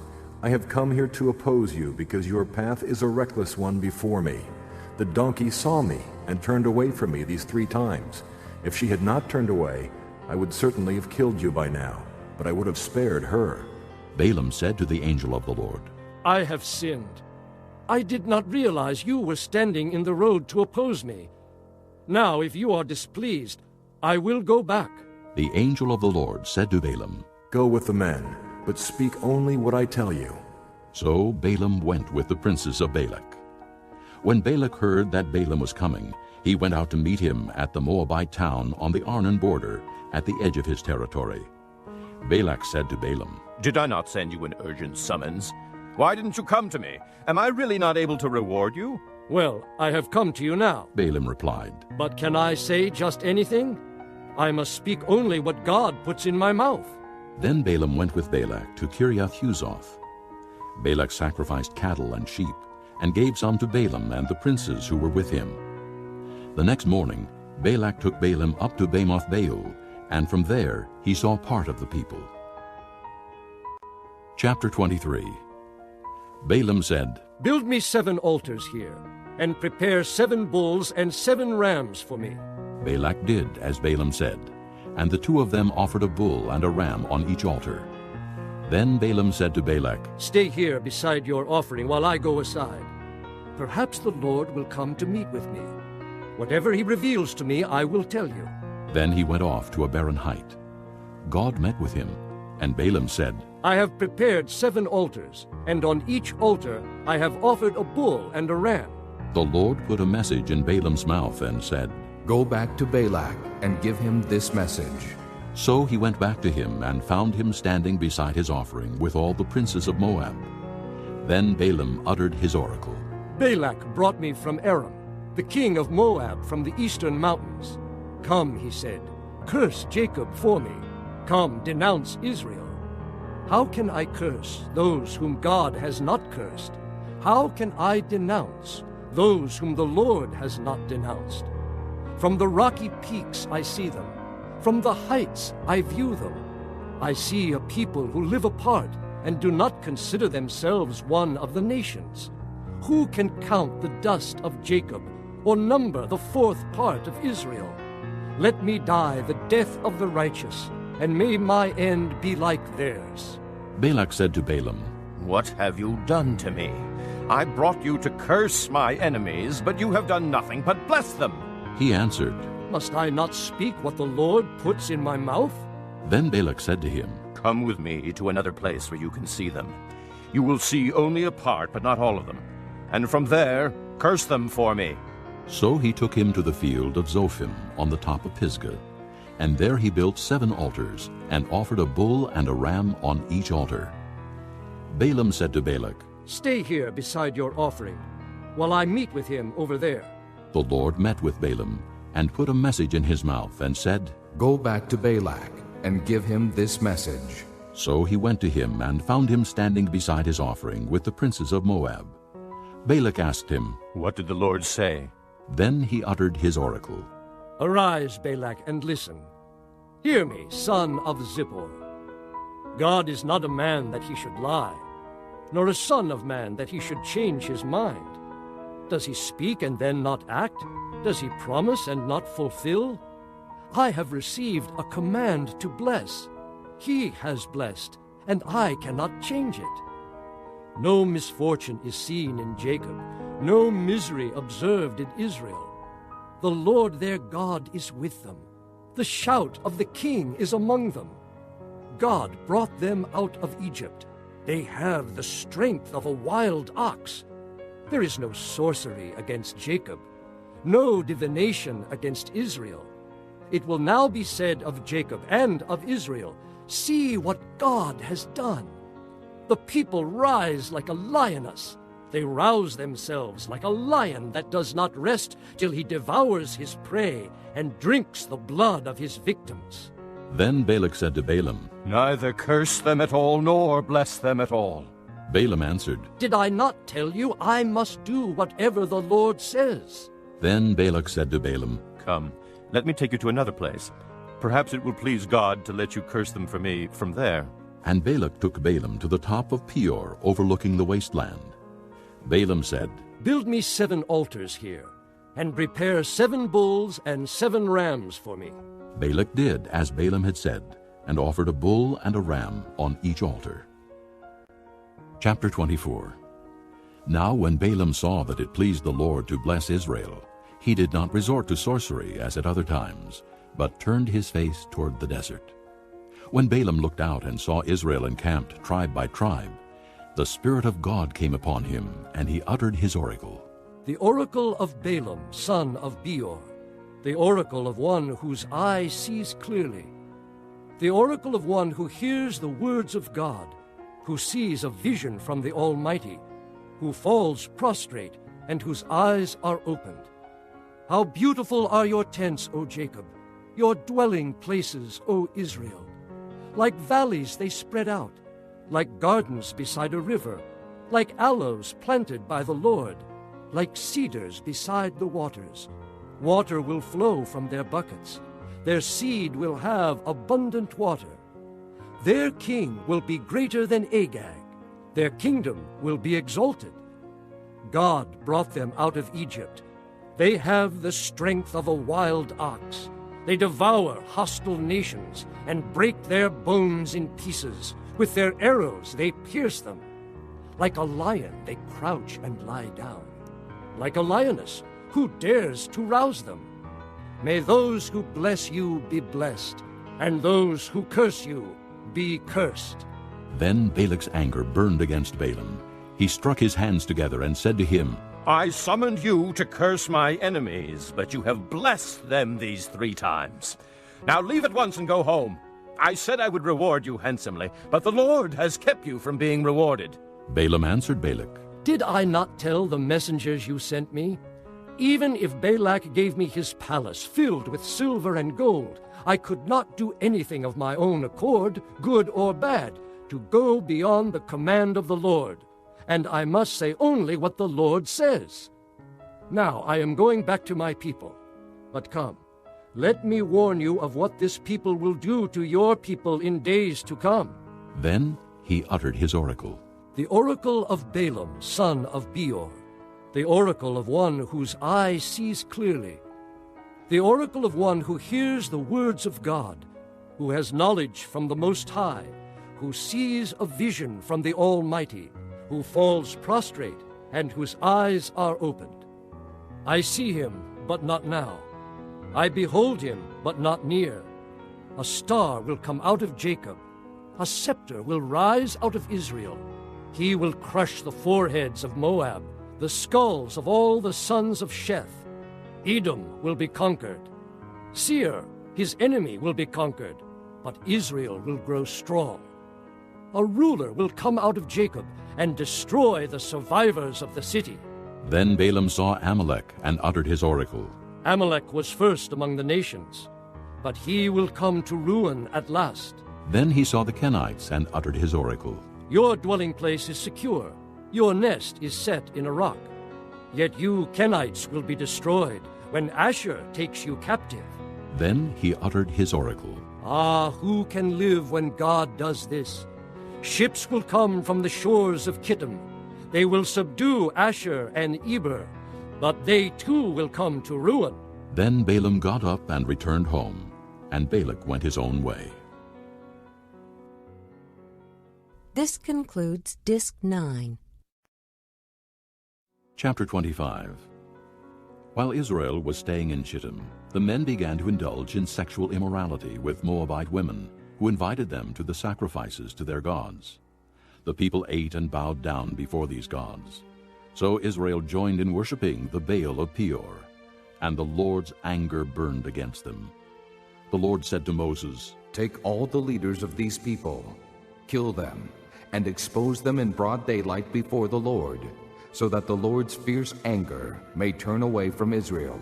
So Moses said to Israel's judges, Each of you must put to death those of your men who have joined in worshiping the Baal of Peor.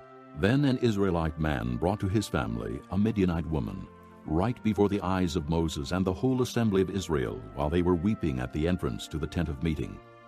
When Phinehas, son of Eleazar, the son of Aaron the priest, saw this, he left the assembly, took a spear in his hand, and followed the Israelite into the tent.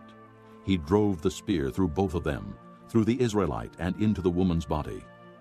Then the plague against the Israelites was stopped. but those who died in the plague numbered 24,000. The Lord said to Moses, Phinehas, son of Eleazar, the son of Aaron, the priest, has turned my anger away from the Israelites. For he was as zealous as I am for my honor among them, so that in my zeal I did not put an end to them. Therefore tell him I am making my covenant of peace with him. He and his descendants will have a covenant of a lasting priesthood, because he was zealous for the honor of his God and made atonement for the Israelites. The name of the Israelite who was killed with the Midianite woman was Zimri, son of Salu, the leader of a Simeonite family. And the name of the Midianite woman who was put to death was Cozbi, daughter of Zur, a tribal chief of a Midianite family. The Lord said to Moses, Treat the Midianites as enemies and kill them, because they treated you as enemies when they deceived you in the affair of Peor and their sister Cozbi, the daughter of a Midianite leader, the woman who was killed when the plague came as a result of Peor. Chapter 26. After the plague, the Lord said to Moses and Eleazar, son of Aaron the priest, Take a census of the whole Israelite community by families, all those 20 years old or more who are able to serve in the army of Israel. So on the plains of Moab, by the Jordan, across from Jericho, Moses and Eleazar the priest spoke with them and said, Take a census of the men 20 years old or more, as the Lord commanded Moses. These were the Israelites who came out of Egypt. The descendants of Reuben, the firstborn son of Israel, were through Hanok, the Hanokite clan, through Palu, the Paluite clan, through Hezron, the Hezronite clan, through Carmi, the Carmite clan. These were the clans of Reuben. Those numbered were 43,730. The son of Palu was Eliab, and the sons of Eliab were Nemuel, Dathan, and Abiram. The same Dathan and Abiram were the community officials who rebelled against Moses and Aaron, and were among Korah's followers when they rebelled against the Lord. The earth opened its mouth and swallowed them along with Korah, whose followers died when the fire devoured the 250 men. And they served as a warning sign. The line of Korah, however, did not die out. The descendants of Simeon by their clans were through Nemuel, the Nemuelite clan, through Jamin, the Jaminite clan, through Jachin, the Jachinite clan, through Zerah, the Zerahite clan, through Shaul, the Shaulite clan. These were the clans of Simeon. There were 22,200 men.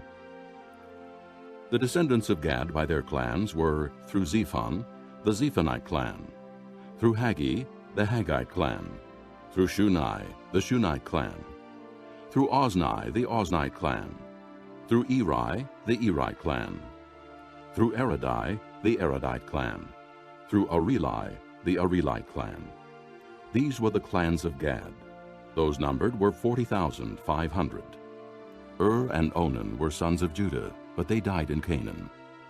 The descendants of Judah by their clans were through Shelah, the Shelonite clan, through Perez, the Perezite clan, through Zerah, the Zerahite clan.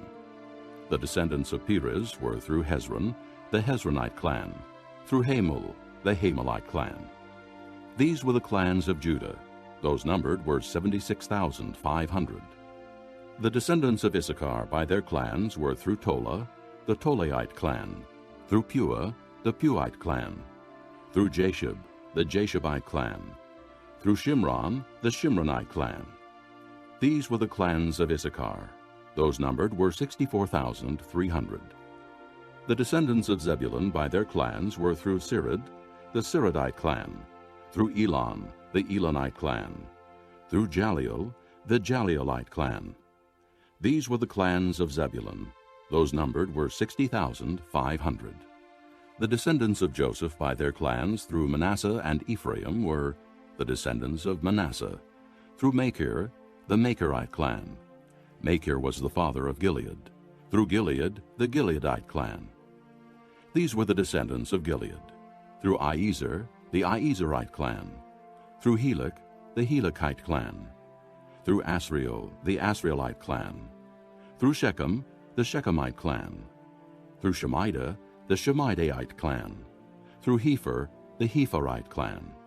Zelophehad, son of Hepher, had no sons. he had only daughters, whose names were Mahlah, Noah, Hoglah, Milcah, and Tirzah. These were the clans of Manasseh. Those numbered were 52,700. These were the descendants of Ephraim by their clans.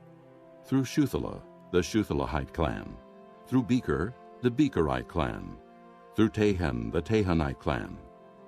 These were the descendants of Shuthelah. Through Aaron, the Aaronite clan. These were the clans of Ephraim. Those numbered were 32,500. These were the descendants of Joseph by their clans. The descendants of Benjamin by their clans were through Bela, the Belaite clan. Through Ashbel, the Ashbelite clan. Through Ahiram, the Ahiramite clan. Through Shupham, the Shuphamite clan. Through Hupham, the Huphamite clan. The descendants of Bela through Ard and Naaman were through Ard, the Ardite clan. Through Naaman, the Naamite clan. These were the clans of Benjamin. Those numbered were 45,600. These were the descendants of Dan by their clans. Through Shuham, the Shuhamite clan. These were the clans of Dan. All of them were Shuhamite clans, and those numbered were 64,400. The descendants of Asher by their clans were through Imnah, the Imnite clan. Through Ishvi, the Ishvite clan. Through Beriah, the Beriite clan. And through the descendants of Beriah, through Heber, the Heberite clan. Through Malchiel, the Malchielite clan. Asher had a daughter named Sirah. These were the clans of Asher. Those numbered were 53,400. The descendants of Naphtali by their clans were through Jaziel, the Jazielite clan. Through Guni, the Gunite clan. Through Jezer, the Jezerite clan. Through Shillem, the Shillemite clan. These were the clans of Naphtali. Those numbered were 45,400. The total number of the men of Israel was 601,730. The Lord said to Moses, "The land is to be allotted to them as an inheritance based on the number of names. To a larger group, give a larger inheritance, and to a smaller group, a smaller one.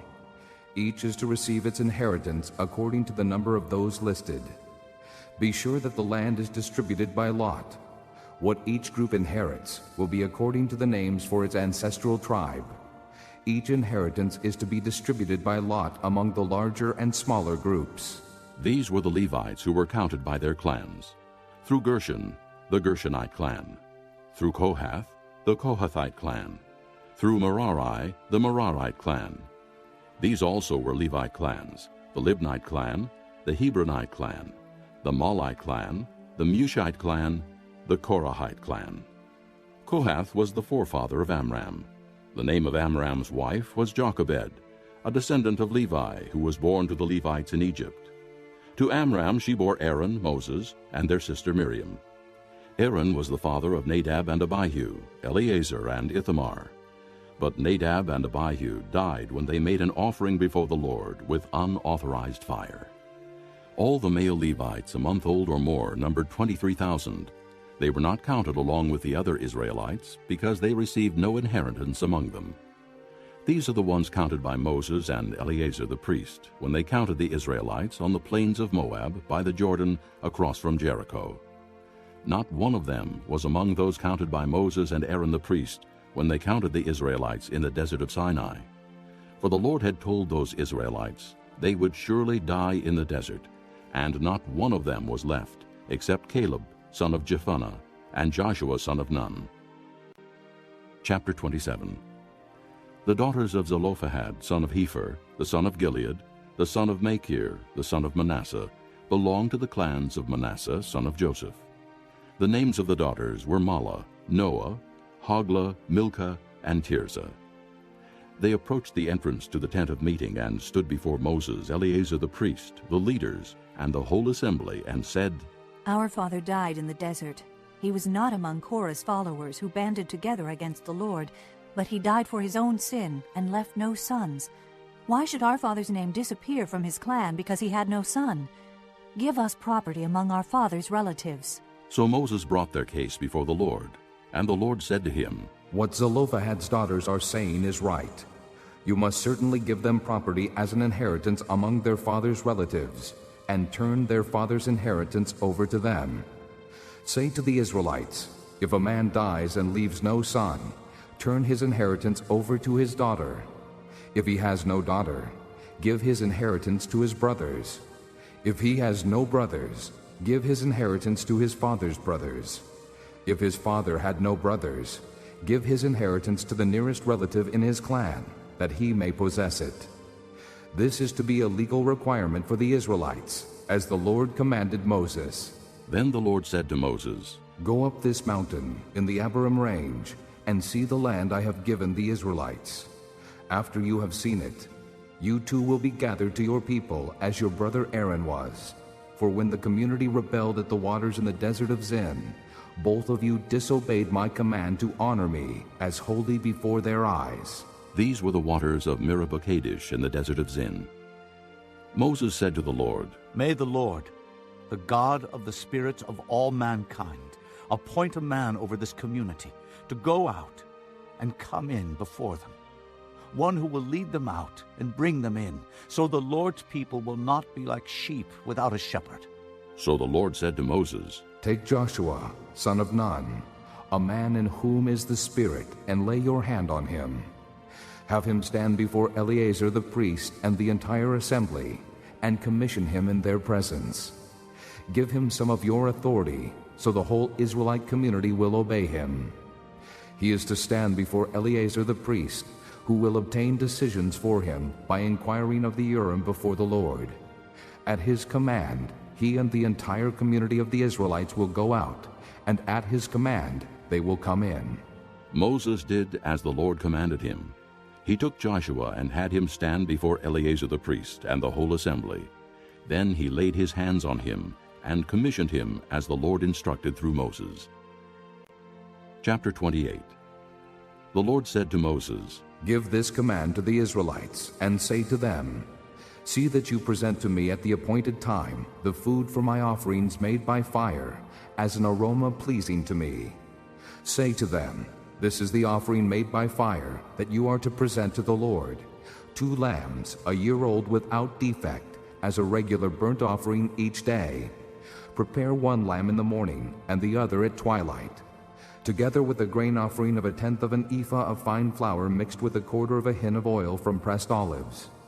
This is the regular burnt offering instituted at Mount Sinai as a pleasing aroma, an offering made to the Lord by fire. The accompanying drink offering is to be 1/4 of a hin of fermented drink with each lamb. Pour out the drink offering to the Lord at the sanctuary. Prepare the 2nd lamb at twilight, along with the same kind of grain offering and drink offering that you prepare in the morning. This is an offering made by fire, an aroma pleasing to the Lord. On the Sabbath day, make an offering of 2 lambs a year old without defect, together with its drink offering and a grain offering of 2/10 of an ephah of fine flour mixed with oil. This is the burnt offering for every Sabbath, in addition to the regular burnt offering and its drink offering. On the 1st of every month, present to the Lord a burnt offering of 2 young bulls, 1 ram, and 7 male lambs a year old, all without defect. With each bull, there is to be a grain offering of 3/10 of an ephah of fine flour mixed with oil. With the ram, a grain offering of 2/10 of an ephah of fine flour mixed with oil. And with each lamb, a grain offering of 1/10 of an ephah of fine flour mixed with oil. This is for a burnt offering, a pleasing aroma, an offering made to the Lord by fire. With each bull there is to be a drink offering of 1/2 a hin of wine, with the ram 1/3 of a hin, and with each lamb 1/4 of a hin. This is the monthly burnt offering to be made at each new moon during the year. Besides the regular burnt offering with its drink offering, 1 male goat is to be presented to the Lord as a sin offering. On the 14th day of the 1st month the Lord's Passover is to be held. On the 15th day of this month there is to be a festival. For 7 days eat bread made without yeast. On the 1st day hold a sacred assembly and do no regular work. Present to the Lord an offering made by fire, a burnt offering of 2 young bulls, 1 ram, and 7 male lambs, a year old, all without defect. With each bull prepare a grain offering of 3/10 of an ephah of fine flour mixed with oil.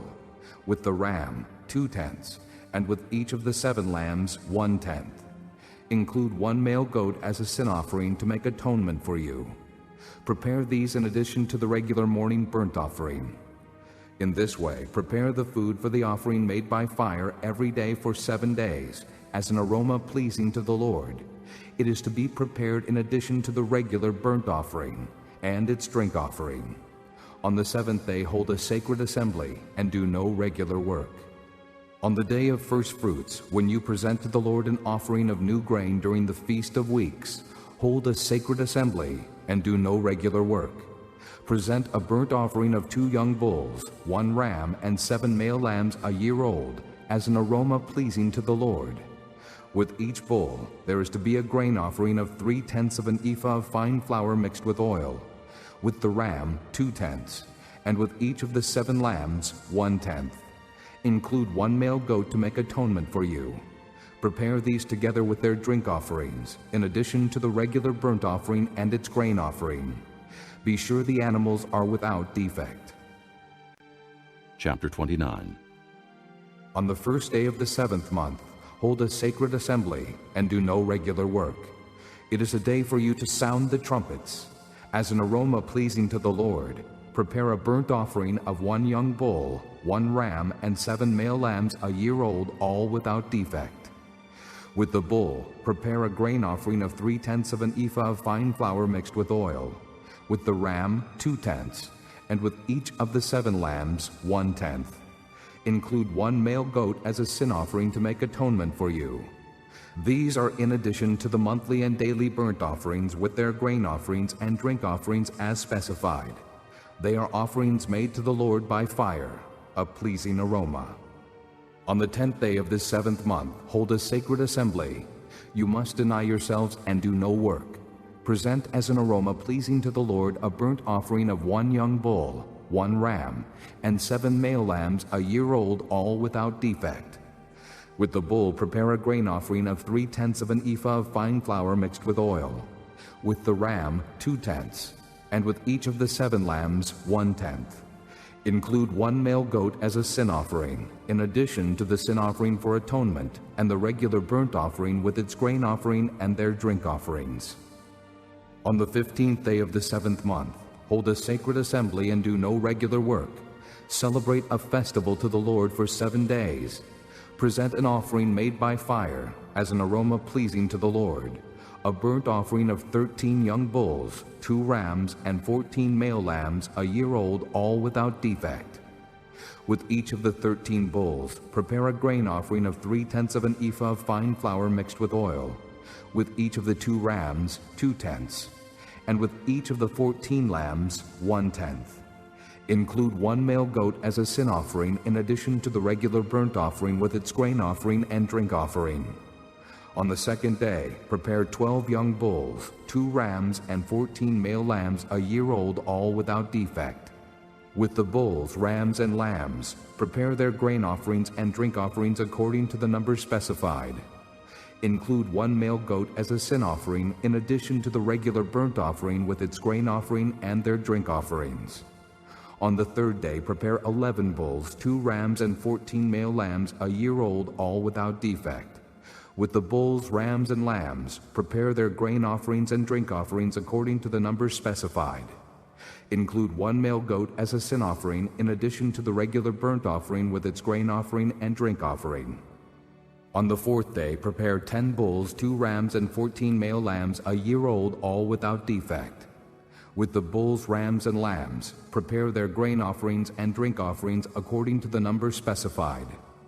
Include 1 male goat as a sin offering, in addition to the regular burnt offering with its grain offering and drink offering. On the 5th day, prepare 9 bulls, 2 rams, and 14 male lambs a year old, all without defect. With the bulls, rams, and lambs, prepare their grain offerings and drink offerings according to the number specified. Include 1 male goat as a sin offering in addition to the regular burnt offering with its grain offering and drink offering. On the 6th day, prepare 8 bulls, 2 rams, and 14 male lambs a year old, all without defect. With the bulls, rams, and lambs, prepare their grain offerings and drink offerings according to the number specified. Include 1 male goat as a sin offering in addition to the regular burnt offering with its grain offering and drink offering. On the 7th day, prepare 7 bulls, 2 rams, and 14 male lambs a year old, all without defect. With the bulls, rams, and lambs, prepare their grain offerings and drink offerings according to the numbers specified. Include 1 male goat as a sin offering, in addition to the regular burnt offering with its grain offering and drink offering. On the 8th day, hold an assembly and do no regular work. Present an offering made by fire as an aroma pleasing to the Lord, a burnt offering of 1 bull, 1 ram, and 7 male lambs a year old, all without defect. With the bull, the ram, and the lambs, prepare their grain offerings and drink offerings according to the numbers specified. Include 1 male goat as a sin offering, in addition to the regular burnt offering with its grain offering and drink offering. In addition to what you vow and your free will offerings, prepare these for the Lord at your appointed feasts, your burnt offerings, grain offerings, drink offerings, and fellowship offerings. Moses told the Israelites all that the Lord commanded him. Chapter 30. Moses said to the heads of the tribes of Israel, "This is what the Lord commands.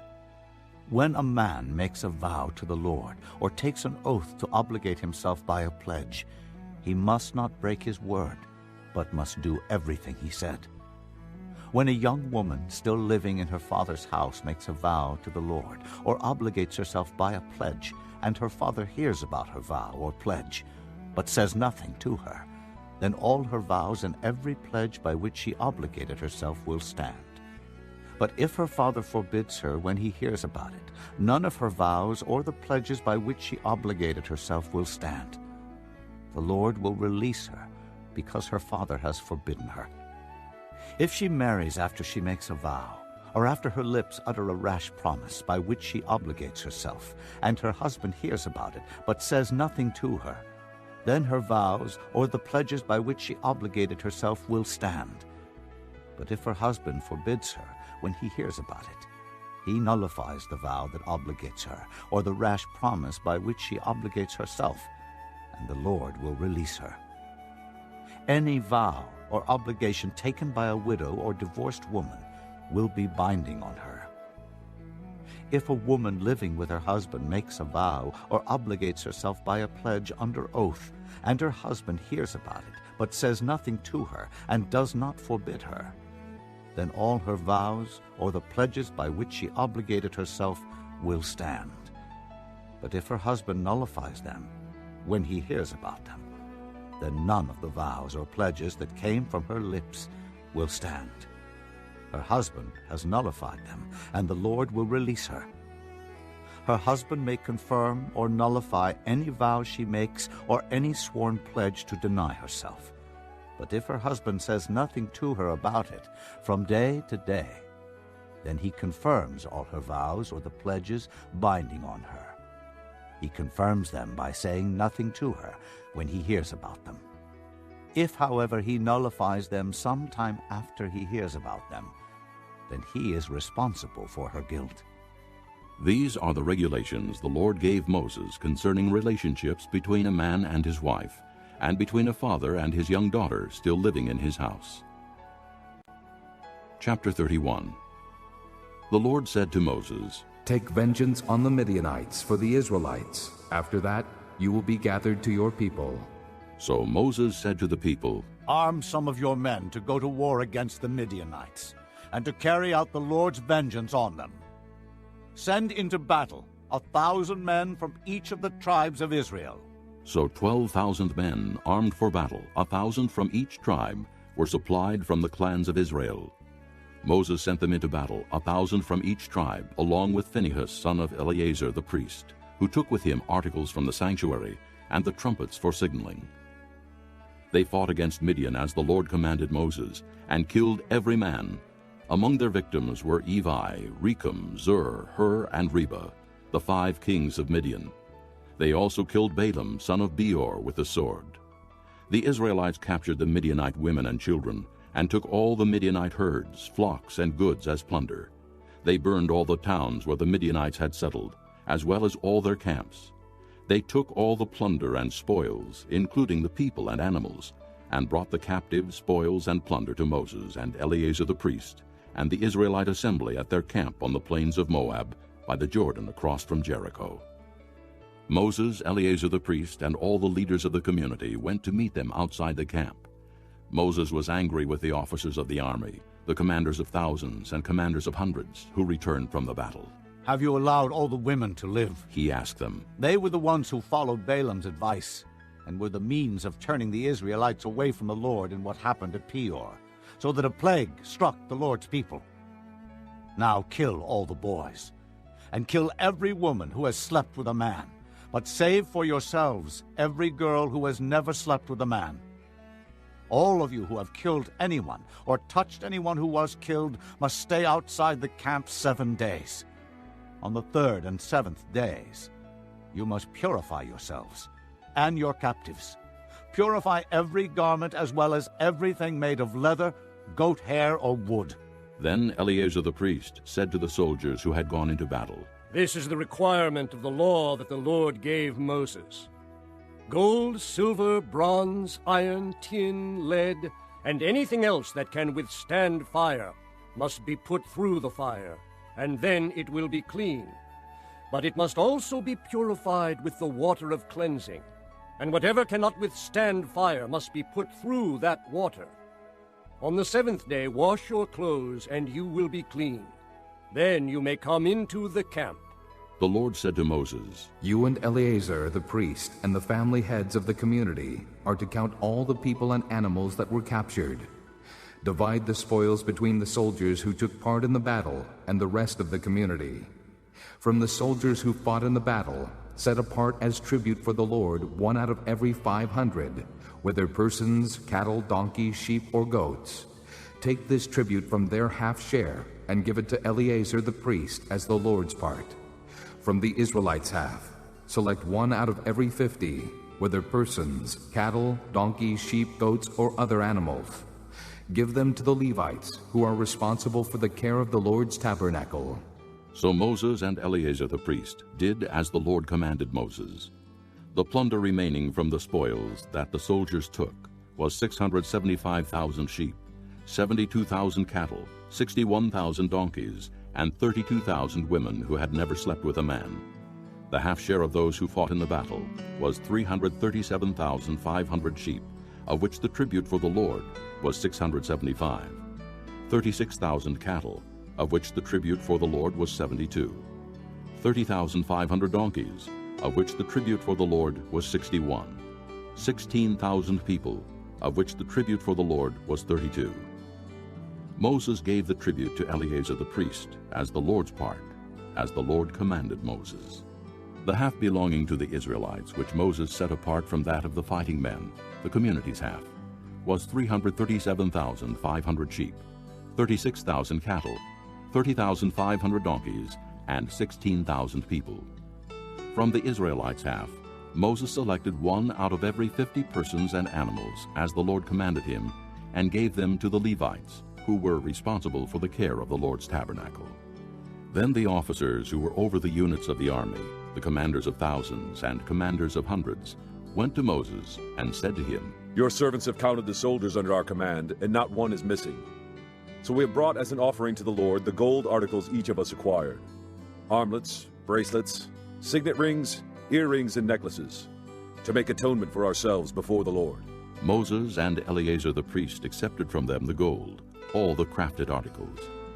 All the gold from the commanders of thousands and commanders of hundreds that Moses and Eleazar presented as a gift to the Lord weighed 16,750 shekels. Each soldier had taken plunder for himself. Moses and Eleazar the priest accepted the gold from the commanders of thousands and commanders of hundreds and brought it into the tent of meeting as a memorial for the Israelites before the Lord. Chapter 32. The Reubenites and Gadites, who had very large herds and flocks, saw that the lands of Jazer and Gilead were suitable for livestock. So they came to Moses and Eleazar the priest and to the leaders of the community and said, Ataroth, Dibon, Jazer, Nimrah, Heshbon, Elealeh, Sebam, Nebo, and Beon, the land the Lord subdued before the people of Israel, are suitable for livestock, and your servants have livestock. If we have found favor in your eyes, they said, let this land be given to your servants as our possession. Do not make us cross the Jordan. Moses said to the Gadites and Reubenites, Shall your countrymen go to war while you sit here? Why do you discourage the Israelites from going over into the land the Lord has given them? This is what your fathers did when I sent them from Kadesh Barnea to look over the land. After they went up to the valley of Eshcol and viewed the land, they discouraged the Israelites from entering the land the Lord had given them. The Lord's anger was aroused that day, and he swore this oath: Because they have not followed me wholeheartedly, not one of the men 20 years old or more who came up out of Egypt will see the land I promised on oath to Abraham, Isaac, and Jacob, not one, except Caleb, son of Jephunneh the Kenizzite, and Joshua, son of Nun, for they followed the Lord wholeheartedly. The Lord's anger burned against Israel, and he made them wander in the desert 40 years, until the whole generation of those who had done evil in his sight was gone. And here you are, a brood of sinners, standing in the place of your fathers, and making the Lord even more angry with Israel. If you turn away from following him, he will again leave all this people in the desert, and you will be the cause of their destruction. Then they came up to him and said, We would like to build pens here for our livestock and cities for our women and children. But we are ready to arm ourselves and go ahead of the Israelites until we have brought them to their place. Meanwhile, our women and children will live in fortified cities for protection from the inhabitants of the land. We will not return to our homes until every Israelite has received his inheritance. We will not receive any inheritance with them on the other side of the Jordan, because our inheritance has come to us on the east side of the Jordan. Then Moses said to them, If you will do this, if you will arm yourselves before the Lord for battle, and if all of you will go armed over the Jordan before the Lord until he has driven his enemies out before him, then, when the land is subdued before the Lord, you may return and be free from your obligation to the Lord and to Israel, and this land will be your possession before the Lord. But if you fail to do this, you will be sinning against the Lord, and you may be sure that your sin will find you out. Build cities for your women and children, and pens for your flocks, but do what you have promised. The Gadites and Reubenites said to Moses, We, your servants, will do as our Lord commands. Our children and wives, our flocks and herds will remain here in the cities of Gilead. But your servants, every man armed for battle, will cross over to fight before the Lord, just as our Lord says. Then Moses gave orders about them to Eleazar the priest and Joshua son of Nun, and to the family heads of the Israelite tribes. He said to them, If the Gadites and Reubenites, every man armed for battle, cross over the Jordan with you before the Lord, then when the land is subdued before you, give them the land of Gilead as their possession. But if they do not cross over with you armed, they must accept their possession with you in Canaan. The Gadites and Reubenites answered, Your servants will do what the Lord has said. We will cross over before the Lord into Canaan armed, but the property we inherit will be on this side of the Jordan. Then Moses gave to the Gadites, the Reubenites, and the half-tribe of Manasseh, son of Joseph, the kingdom of Sihon, king of the Amorites, and the kingdom of Og, king of Bashan, the whole land with its cities and the territory around them. The Gadites built up Dibon, Ataroth, Aror, Atroth-Shophan, Jazer, Jogbehah, Beth-Nimrah, and Beth-Haran as fortified cities, and built pens for their flocks. And the Reubenites rebuilt Heshbon, Elealeh, and Kiriathaim, as well as Nebo and Baal-Meon, these names were changed, and Sibmah. They gave names to the cities they rebuilt. The descendants of Machir, son of Manasseh, went to Gilead, captured it, and drove out the Amorites who were there. So Moses gave Gilead to the Machirites, the descendants of Manasseh, and they settled there. Jair, a descendant of Manasseh, captured their settlements, and called them Havoth-Jair. And Nobah captured Kenath and its surrounding settlements, and called it Nobah after himself. Chapter 33. Here are the stages in the journey of the Israelites when they came out of Egypt by divisions under the leadership of Moses and Aaron. At the Lord's command, Moses recorded the stages in their journey. This is their journey by stages. The Israelites set out from Ramesses on the 15th day of the first month, the day after the Passover. They marched out boldly in full view of all the Egyptians who were burying all their firstborn, whom the Lord had struck down among them, for the Lord had brought judgment on their gods. The Israelites left Ramesses and camped at Succoth. They left Succoth and camped at Etham on the edge of the desert. They left Etham, turned back to Pi-hahiroth to the east of Baal-Zephon, and camped near Migdol. They left Pi-hahiroth and passed through the sea into the desert, and when they had traveled for 3 days in the desert of Etham, they camped at Merah. They left Merah and went to Elim, where there were 12 springs and 70 palm trees, and they camped there. They left Elim and camped by the Red Sea. They left the Red Sea and camped in the desert of Sin. They left the desert of Sin and camped at Dophkah. They left Dophkah and camped at Alush. They left Alush and camped at Rephidim, where there was no water for the people to drink. They left Rephidim and camped in the desert of Sinai. They left the desert of Sinai and camped at Kibroth-Hattaavah. They left Kibroth-Hattaavah and camped at Hazeroth. They left Hazeroth and camped at Rithmah. They left Rithmah and camped at Rimmon-Perez. They left Rimmon-Perez and camped at Libnah. They left Libnah and camped at Rissah. They left Rissah and camped at Kehalatha. They left Kehalatha and camped at Mount Shepher. They left Mount Shepher and camped at Harada. They left Harada and camped at Makheloth.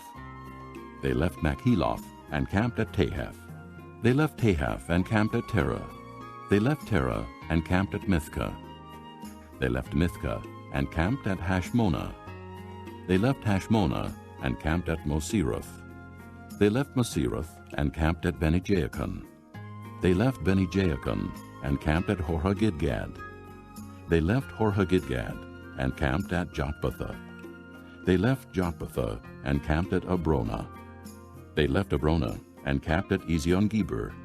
They left Ezion-Geber and camped at Kadesh in the desert of Zin. They left Kadesh and camped at Mount Hor on the border of Edom. At the Lord's command, Aaron the priest went up Mount Hor, where he died on the first day of the 5th month of the 40th year after the Israelites came out of Egypt. Aaron was 123 years old when he died on Mount Hor. The Canaanite king of Arad, who lived in the Negev of Canaan, heard that the Israelites were coming. They left Mount Hor and camped at Zalmonah.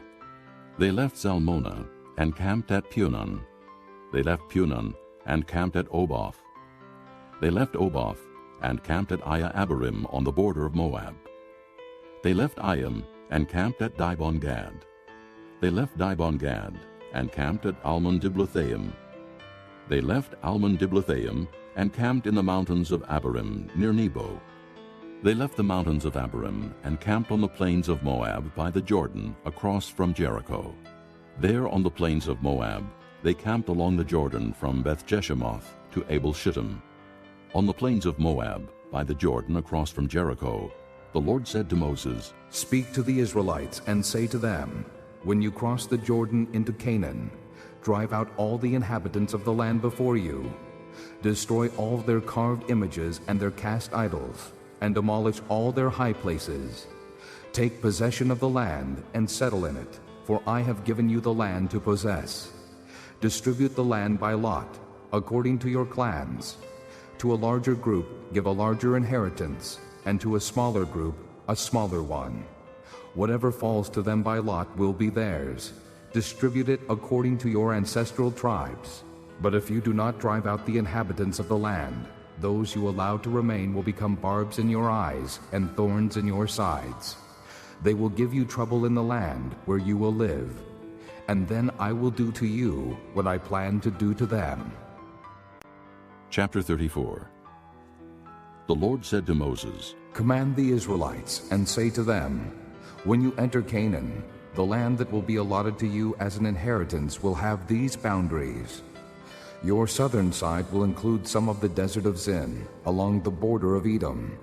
On the east, your southern boundary will start from the end of the Salt Sea, cross south of Scorpion Pass, continue on to Zin, and go south of Kadesh Barnea. Then it will go to Hazer Adar and over to Asmon, where it will turn, join the Wadi of Egypt, and end at the sea. Your western boundary will be the coast of the Great Sea. This will be your boundary on the west. For your northern boundary, run a line from the Great Sea to Mount Hor, and from Mount Hor to Lebo Hamath. Then the boundary will go to Zedad, continue to Ziphron, and end at Hazer Enon. This will be your boundary on the north. For your eastern boundary, run a line from Hazer Enon to Shepham. The boundary will go down from Shepham to Riblah on the east side of Ain, and continue along the slopes east of the Sea of Kinnereth. Then the boundary will go down along the Jordan and end at the Salt Sea. This will be your land, with its boundaries on every side. Moses commanded the Israelites, "Assign this land by lot, as an inheritance. The Lord has ordered that it be given to the 9.5 tribes, because the families of the tribe of Reuben, the tribe of Gad, and the half-tribe of Manasseh have received their inheritance. These 2.5 tribes have received their inheritance on the east side of the Jordan of Jericho, toward the sunrise." The Lord said to Moses, "These are the names of the men who are to assign the land for you as an inheritance: Eleazar the priest, and Joshua son of Nun. And appoint one leader from each tribe to help assign the land. These are their names: Caleb, son of Jephunneh, from the tribe of Judah; Shemuel, son of Ammihud, from the tribe of Simeon; Elidad, son of Kislon, from the tribe of Benjamin; Buckai, son of Joglai, the leader from the tribe of Dan; Haniel, son of Ephod, the leader from the tribe of Manasseh, son of Joseph; Kemuel, son of Shiphthan, the leader from the tribe of Ephraim, son of Joseph; Elizaphan, son of Parnak, the leader from the tribe of Zebulun; Paltiel, son of Azan, the leader from the tribe of Issachar; Ahihud, son of Shalomai, the leader from the tribe of Asher; Pedahel, son of Ammihud, the leader from the tribe of Naphtali. These are the men the Lord commanded to assign the inheritance to the Israelites in the land of Canaan." Chapter 35. On the plains of Moab, by the Jordan, across from Jericho, the Lord said to Moses, "Command the Israelites to give the Levites towns to live in from the inheritance the Israelites will possess, and give them pasture lands around the towns. Then they will have towns to live in, and pasture lands for their cattle, flocks, and all their other livestock. The pasture lands around the towns that you give the Levites will extend out 1,500 feet from the town wall. Outside the town, measure 3,000 feet on the east side, 3,000 on the south side, 3,000 on the west, and 3,000 on the north, with the town in the center. They will have this area as pasture land for the towns.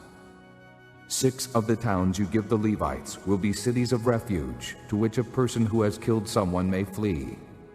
In addition, give them 42 other towns.